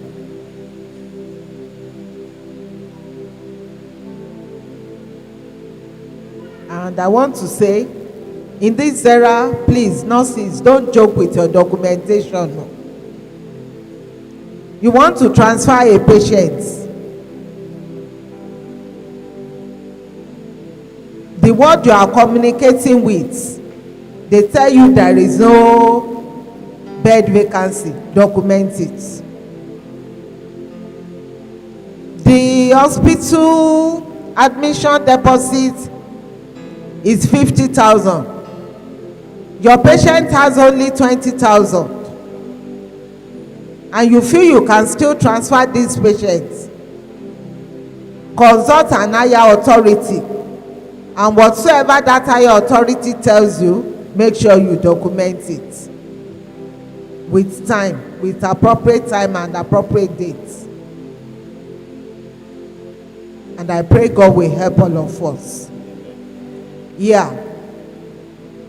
Talking about institutional steps. The institution has a lot of role to play. I've talked about the issue of recruitment. And I will also talk about the issue of policies and rules. And when there are situations like these that encourages or embraces burnout, because the issue of shortage, you cannot rule out burnout. And I could remember when I was complaining about my own institution, somebody said, "Hello, Joko, if you know what is happening in Owo, you won't be talking. If you know what is happening in Ido, so I think it's a general problem.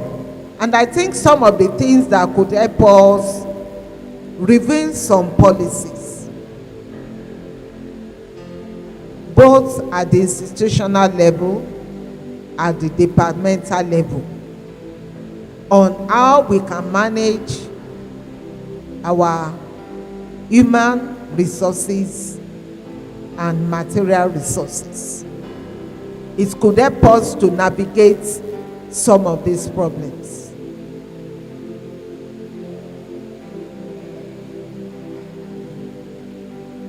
I would want to say that the institutional policy overrides or presides over the departmental policy. So there are some ways, as the head, you may want to manage your resources. But if the institutional policy presides over the departmental policy, you may have to comply. And at the same time, it may not be best for that department. So institutional policy and departmental policy needs to harmonize so that we can have a better result of our resources, of the use of our resources. So talking about institutional policy, since we are here in OHHC, I would want to say that the institution and the management team, they are doing excellently to address the issue of burnout among staff. And I want to say nobody scores it up, including myself that is speaking. And so that's why we are not yet there. But actually, everybody is trying their best to make things work. I cannot release all the information here. There are some new developments from the management level that will help us to cushion this issue of shortage of staff, which I know will appropriately address the issue of burnout. And in the shortest time, we are going to smile. And you know, good things always start from Ife. Yeah. And I know it will cut across. But I'm not privileged to release that information here. But something better will be done about the issue of shortage of staff. Yes. And everybody is going to smile. In fact, the day I was being told, I was dancing. Yes, so it's a very good news, but I was told to still make it confidential, keep it confidential. Then realistic steps, oh yeah, the last one. Except the realistic steps nurses can take to maintain balance. Yes. The realistic steps nurses can take to maintain balance. Yeah. So I would like to address that, talking about the nurses, talking about the job we do. Then, talking about nurses, see yourself as a whole person, in that the job you are doing, you are representing a figure. And that is why we are here today, which is Christ. And we know all that Jesus passed through when he was on the earth.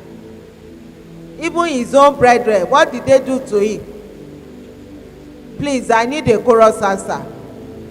Jesus' brethren, what did they do to him? His brothers and his people. His own people rejected him.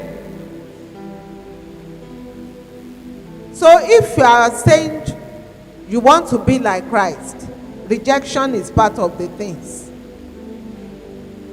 And just like our NAM chairman spoke and the moderator, if you ask people about nurses, he scored 50%. We say good things. More than 50%, we say bad things about nurses. Unfortunately, it should not be, but that's the true image or portray we carry as nurses. So what am I saying in essence is that you must be able to put yourself together despite all the challenges, despite the burnout. And how did Jesus manage it? It was compassion first. So after compassion, and our work is healing people. People receive healing through our touch, through our kind words. And I witnessed that before. I've seen a cardiac patient that came in with a lot of complaints. After the consultation of the cardiologist, the woman came out smiling. And she said, even before taking this prescription, I'm much better. And do you know the next question? The next question the woman asks, is that doctor a born-again Christian? Unfortunately, he's not. But he has acted like Christ. And I want us to imbibe that spirit in doing our job. That let Christ be reflected in all that we do. Let's also bear the cross of Christ in all we do.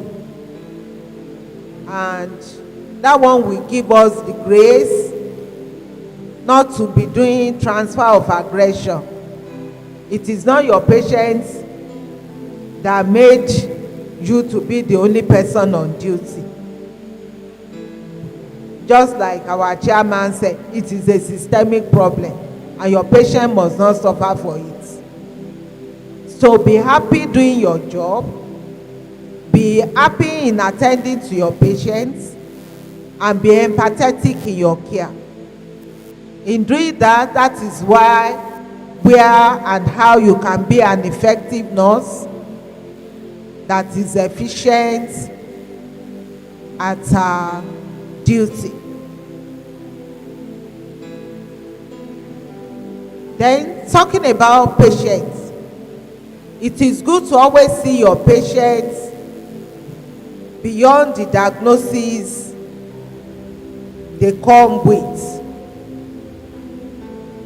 So in treating them, you just don't treat the diagnosis, but you treat the illness. You speak kind words to them, and you are peaceful with them. Kò ń ṣe pé ká máa kanra, ká máa pariwo lé patients. Some nurses do that, and I witness it.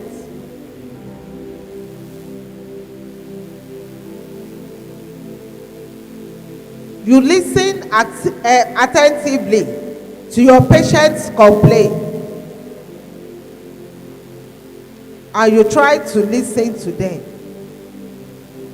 Having someone who can listen to them or hear them also bring a level of healing to them. We have talked about empathy. And to make it more clear, imagine yourself in that position. I don't pray you become a patient, but things happen in life. One can also be a patient. Your child can be, your husband can be, your wife can be, your dear ones can be, maybe your friend, maybe your family, maybe your dear neighbor. How do you want them to be treated? How do you want to be treated if you are in the same shoe?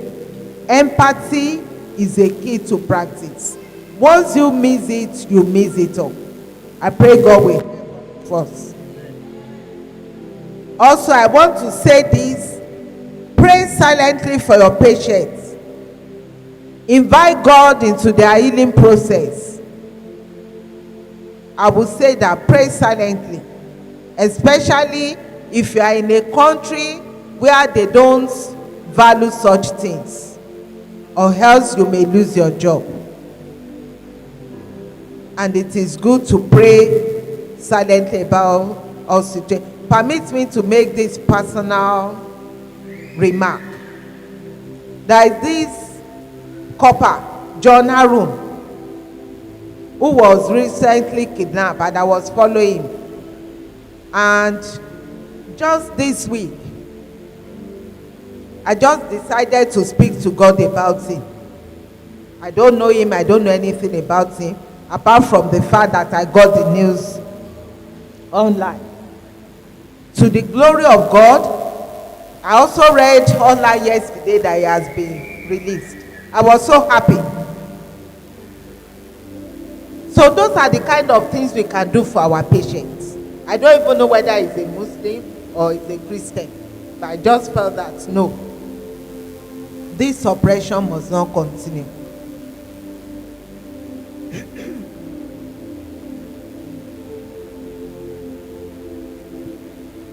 Yeah, be patient with your patients. I'm now talking about patience. Some of your patients can be so nasty and even over demanding when you have many other patients to attend to. Patience also enhance through healing. And you know, healing takes time.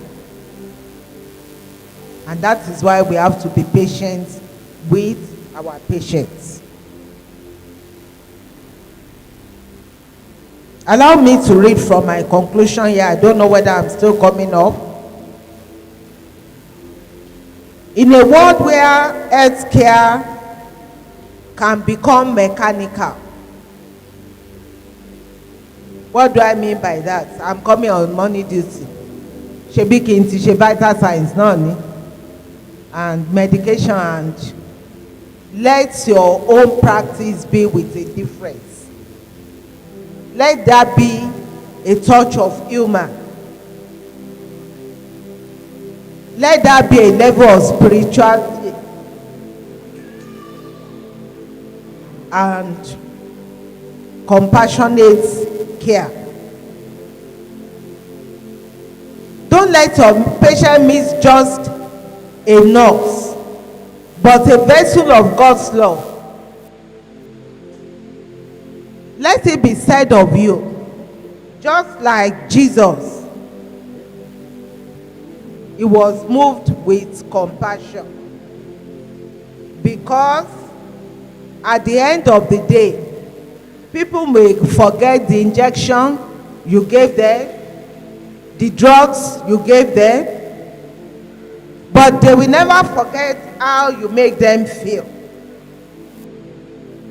And that's why I'm leaving you with this: treat your patients like kings and queens. God bless you all. Thank you very much, ma.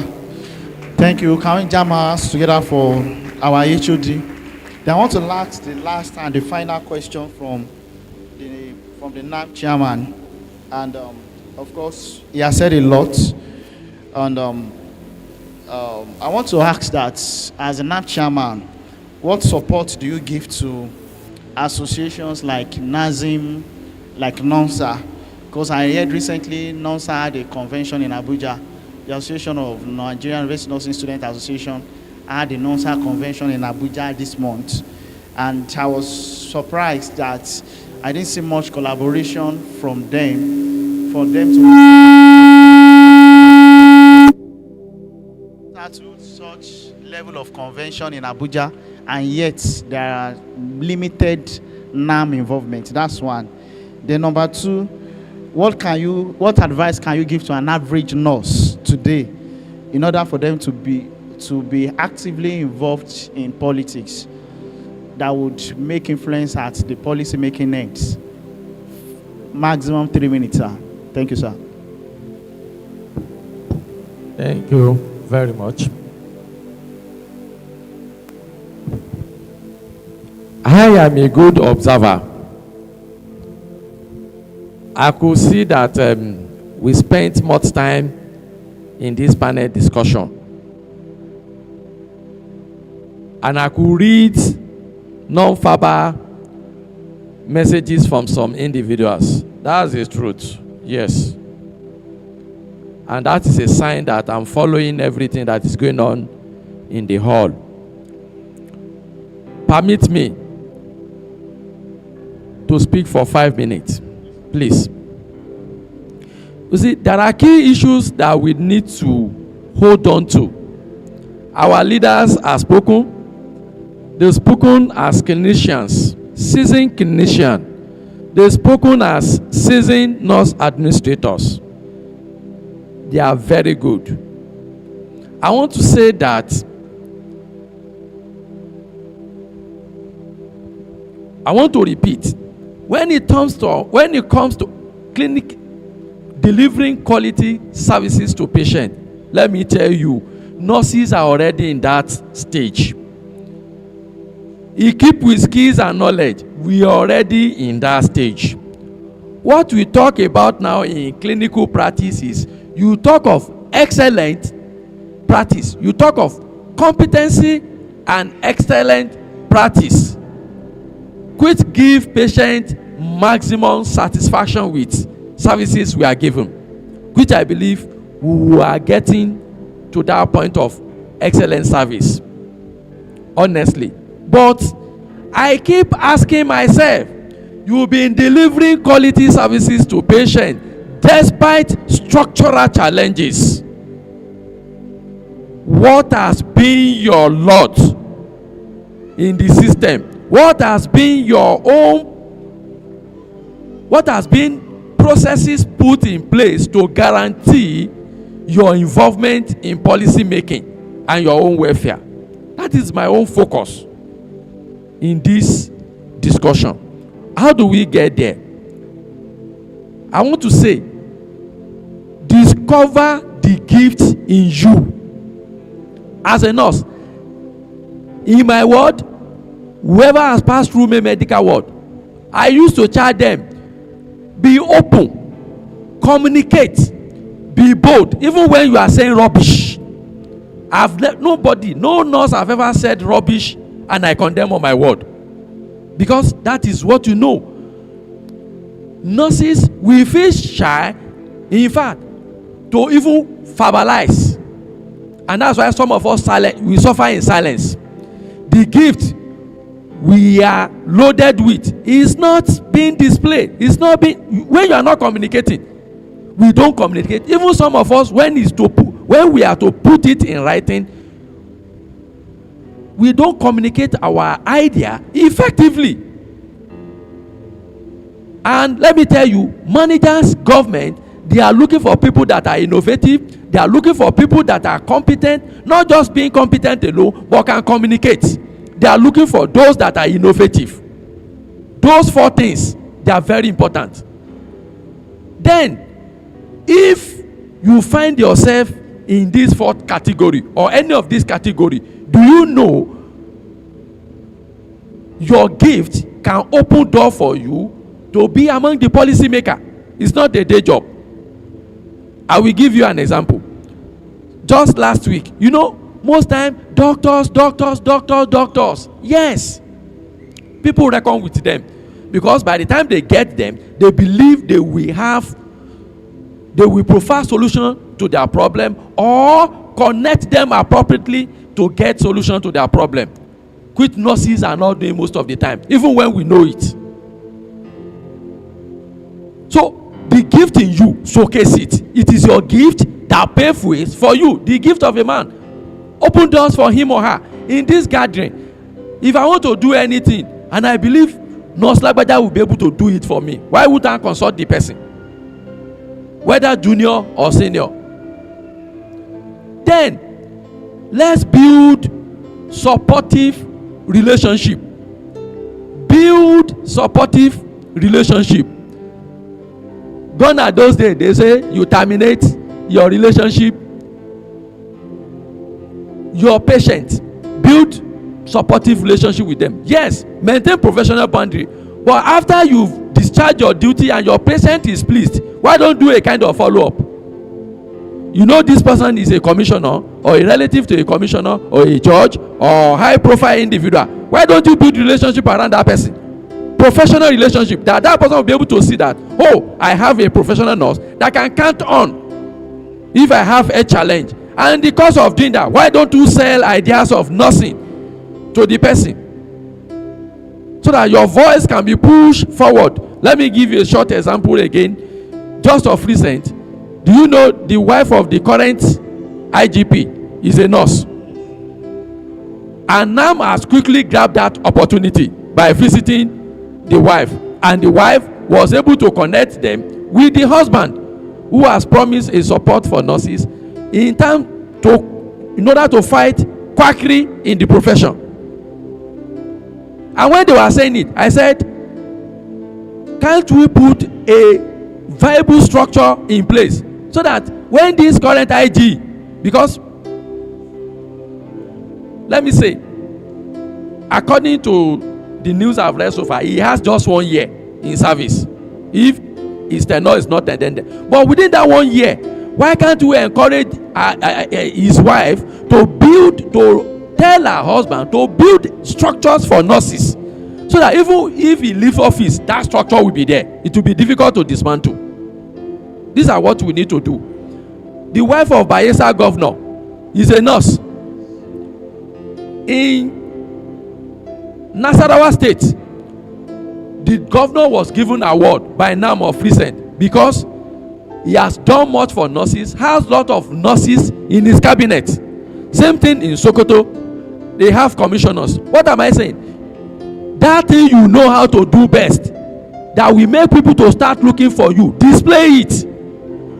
If you are finding it difficult to do, look for a mentor that will guide you. Then sustain supportive relationship within and outside the hospital, so that your voice can be pushed forward. Again, put the interest of nursing at the center of every relationship you build. Let me give you an example. There was the NAM chairman in FMC, Abeokuta, contacted me about a week ago, and he said he needs nurses, that they want to do a church, well-known church, want to do a medical outreach program. And he contacted me. And in the course of our discussion, he linked me with the person up, and I projected nurses in OAUTHC. And the person told me, I prefer OAUTHC nurses. And I said, me that you've known, I'm going to also give you 2 people that will work with you. What am I trying to do? I'm trying to bring more people into it. In your relationship, build team within the relationship so that you don't be the only one. So I quickly brought 3 more people into the relationship, and I told them, these are the people that will also be speaking for me. When they are talking, I'm talking. And I started guiding them. Today, they are executing the program. Let me give you another one. I manage my personal plumber at home. I used to treat them in one way or the other, the family and the rest. Of recent, just gave me a call. He said somebody is going to call me from Canada, that they want to, that there is an NGO that do organize international medical outreach, and that they will be coming to organize one in a particular place that I will not mention. And that the way you've been handling me and my family in terms of care, I'm so happy and I like it so much. And I want you to work for this person. So they called me. And they said they've been bringing nurses from River State and Lagos. And that because they want to do the program in Osun State, somebody has recommended me that they want me to coordinate nurses that will go there. That they want to leave those people coming from Cross River and just bring few from Lagos. I said, okay, just tell me my role as a nurse. And they gave me. And I said, sir, can you permit me to just add value to this program you are doing? And they said I should speak on. And I spoke for 20 minutes. I talk about urinalysis only. And the person said, why is it that we've not been able to identify you all this while? And said, come, we are having board meeting this week. Can you write a proposal? I said, when do you want me to submit it? He said, can you meet up within 72 hours? I said, I will give you my proposal within 24 hours. He said, yes. I said, yes. And within 24 hours, I sent 4 pages proposal on urinalysis to this man.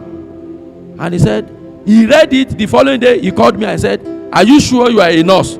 I said, I'm a nurse. He asked for my qualification. I stated this. He said, for how long have you been in clinical practice? I stated it.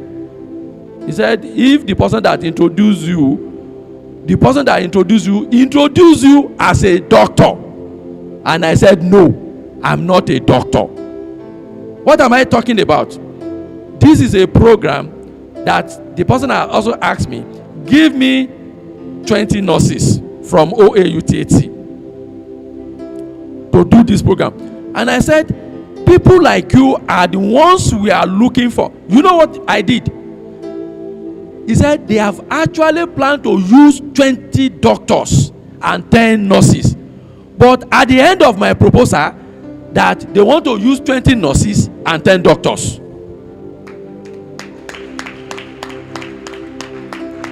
Now, when it comes to negotiating for nurses, he said, how much do you want to give them? I said, with these roles you've stated, please permit me. I know we have run out of time.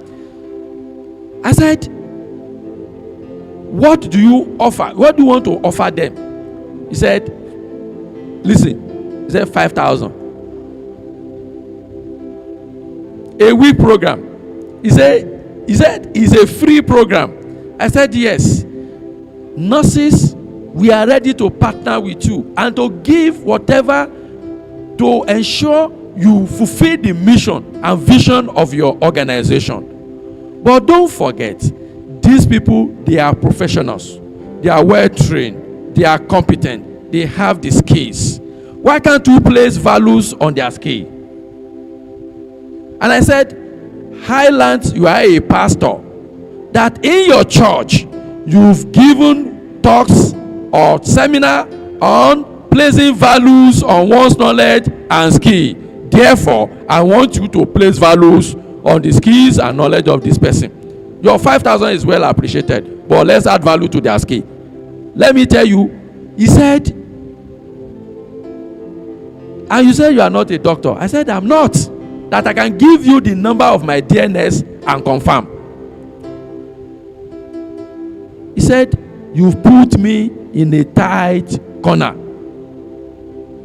We now review. I will not disclose the amount, but I'm happy. By a nurse. Very happy. Salary also mini. What am I saying? That gift you have, and each time they are doing board meeting, you will be carrying me along. I need board meeting, Lola. I need this and that. I will stop there. There are other instances like that. Then we talk about research. Communicating findings. Let me tell you, if you are not the type that can stand by information with evidence, your voice can never be considered.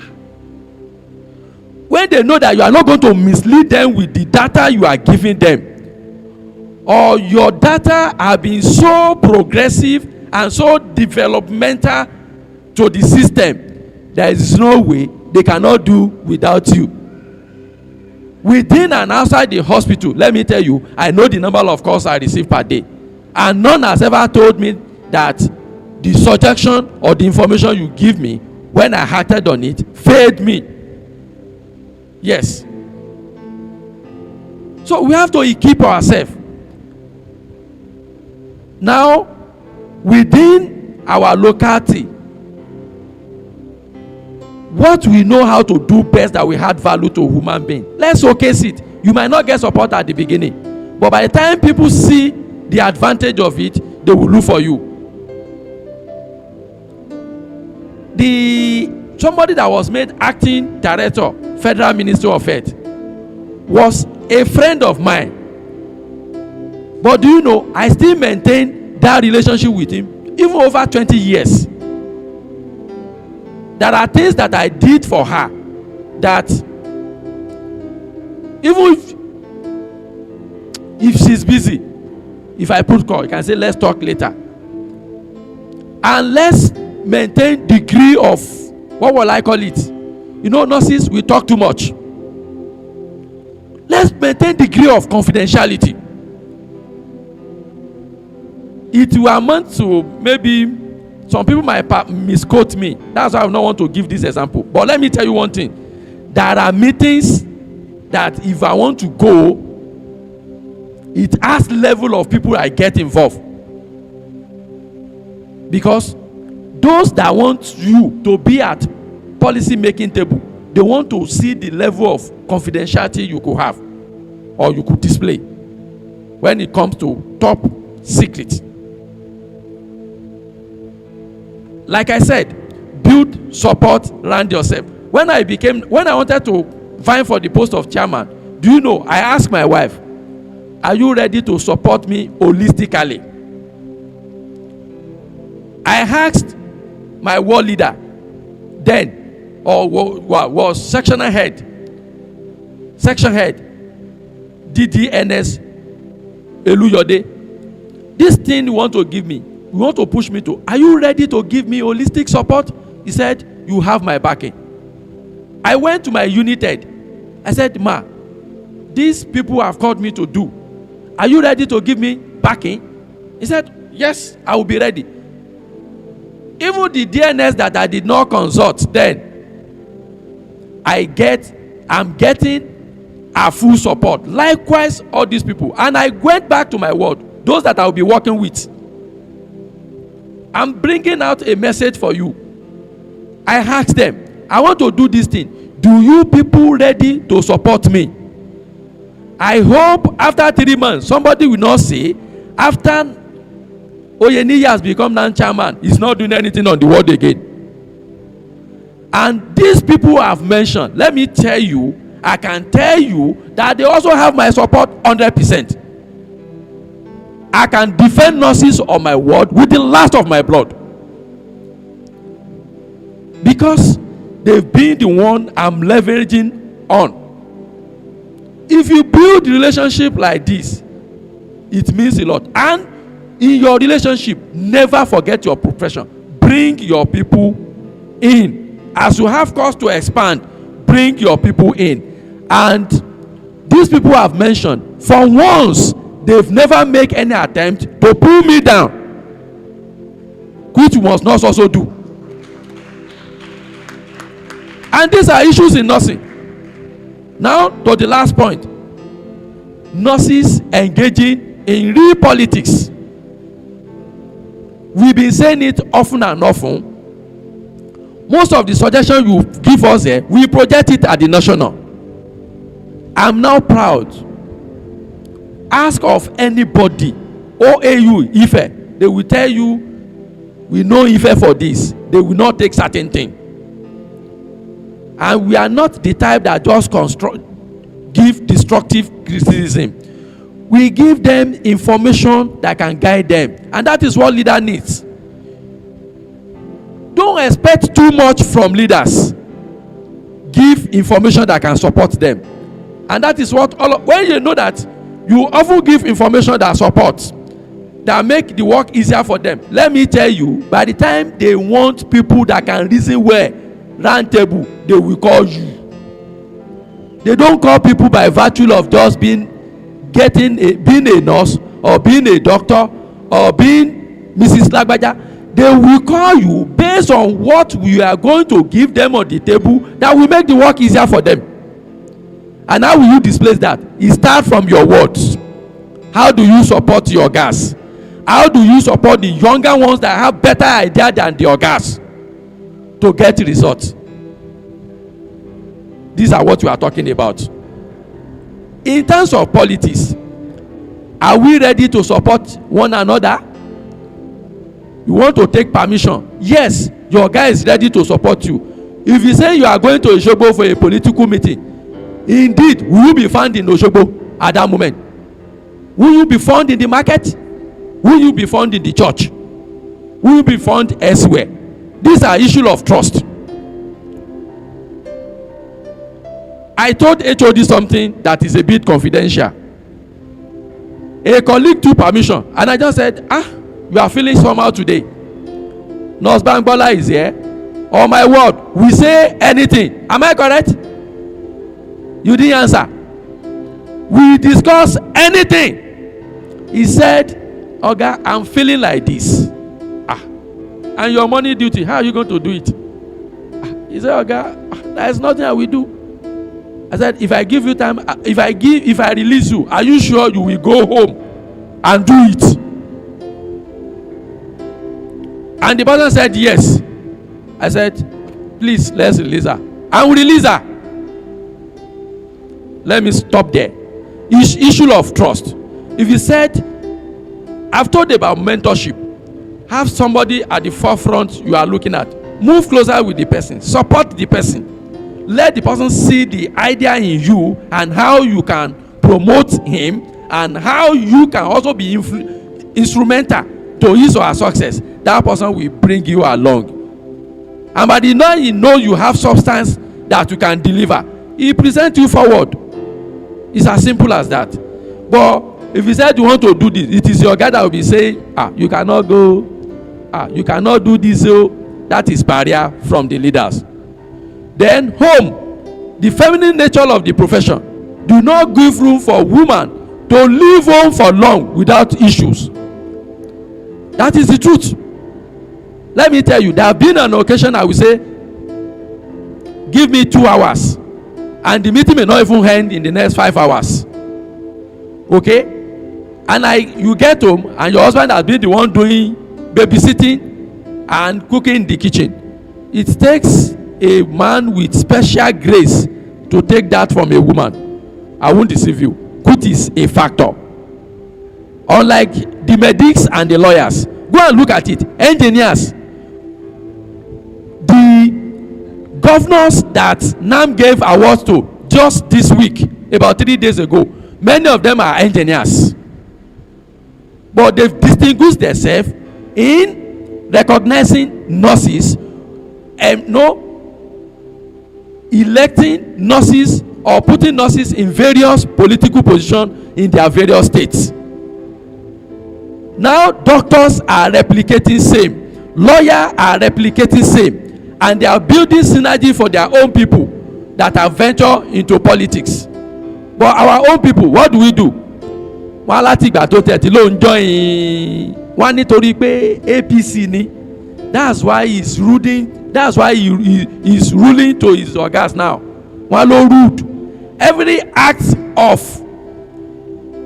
assertiveness will be perceived as being rude. Honestly.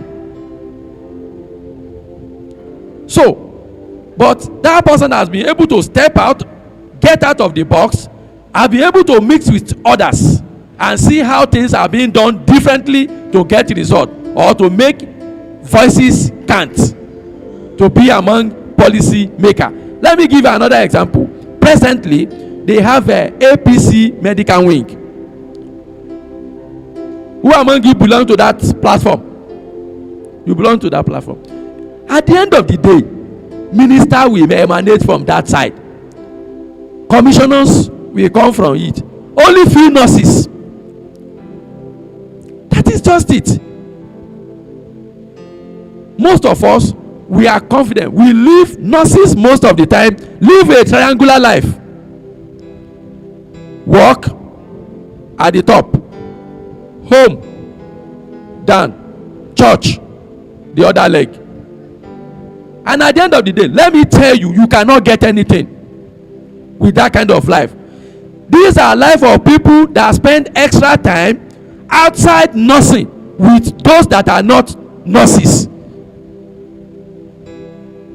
Honestly, there are some classified information that one will not want to be given here. But let me tell you, some people will decide what will happen tomorrow.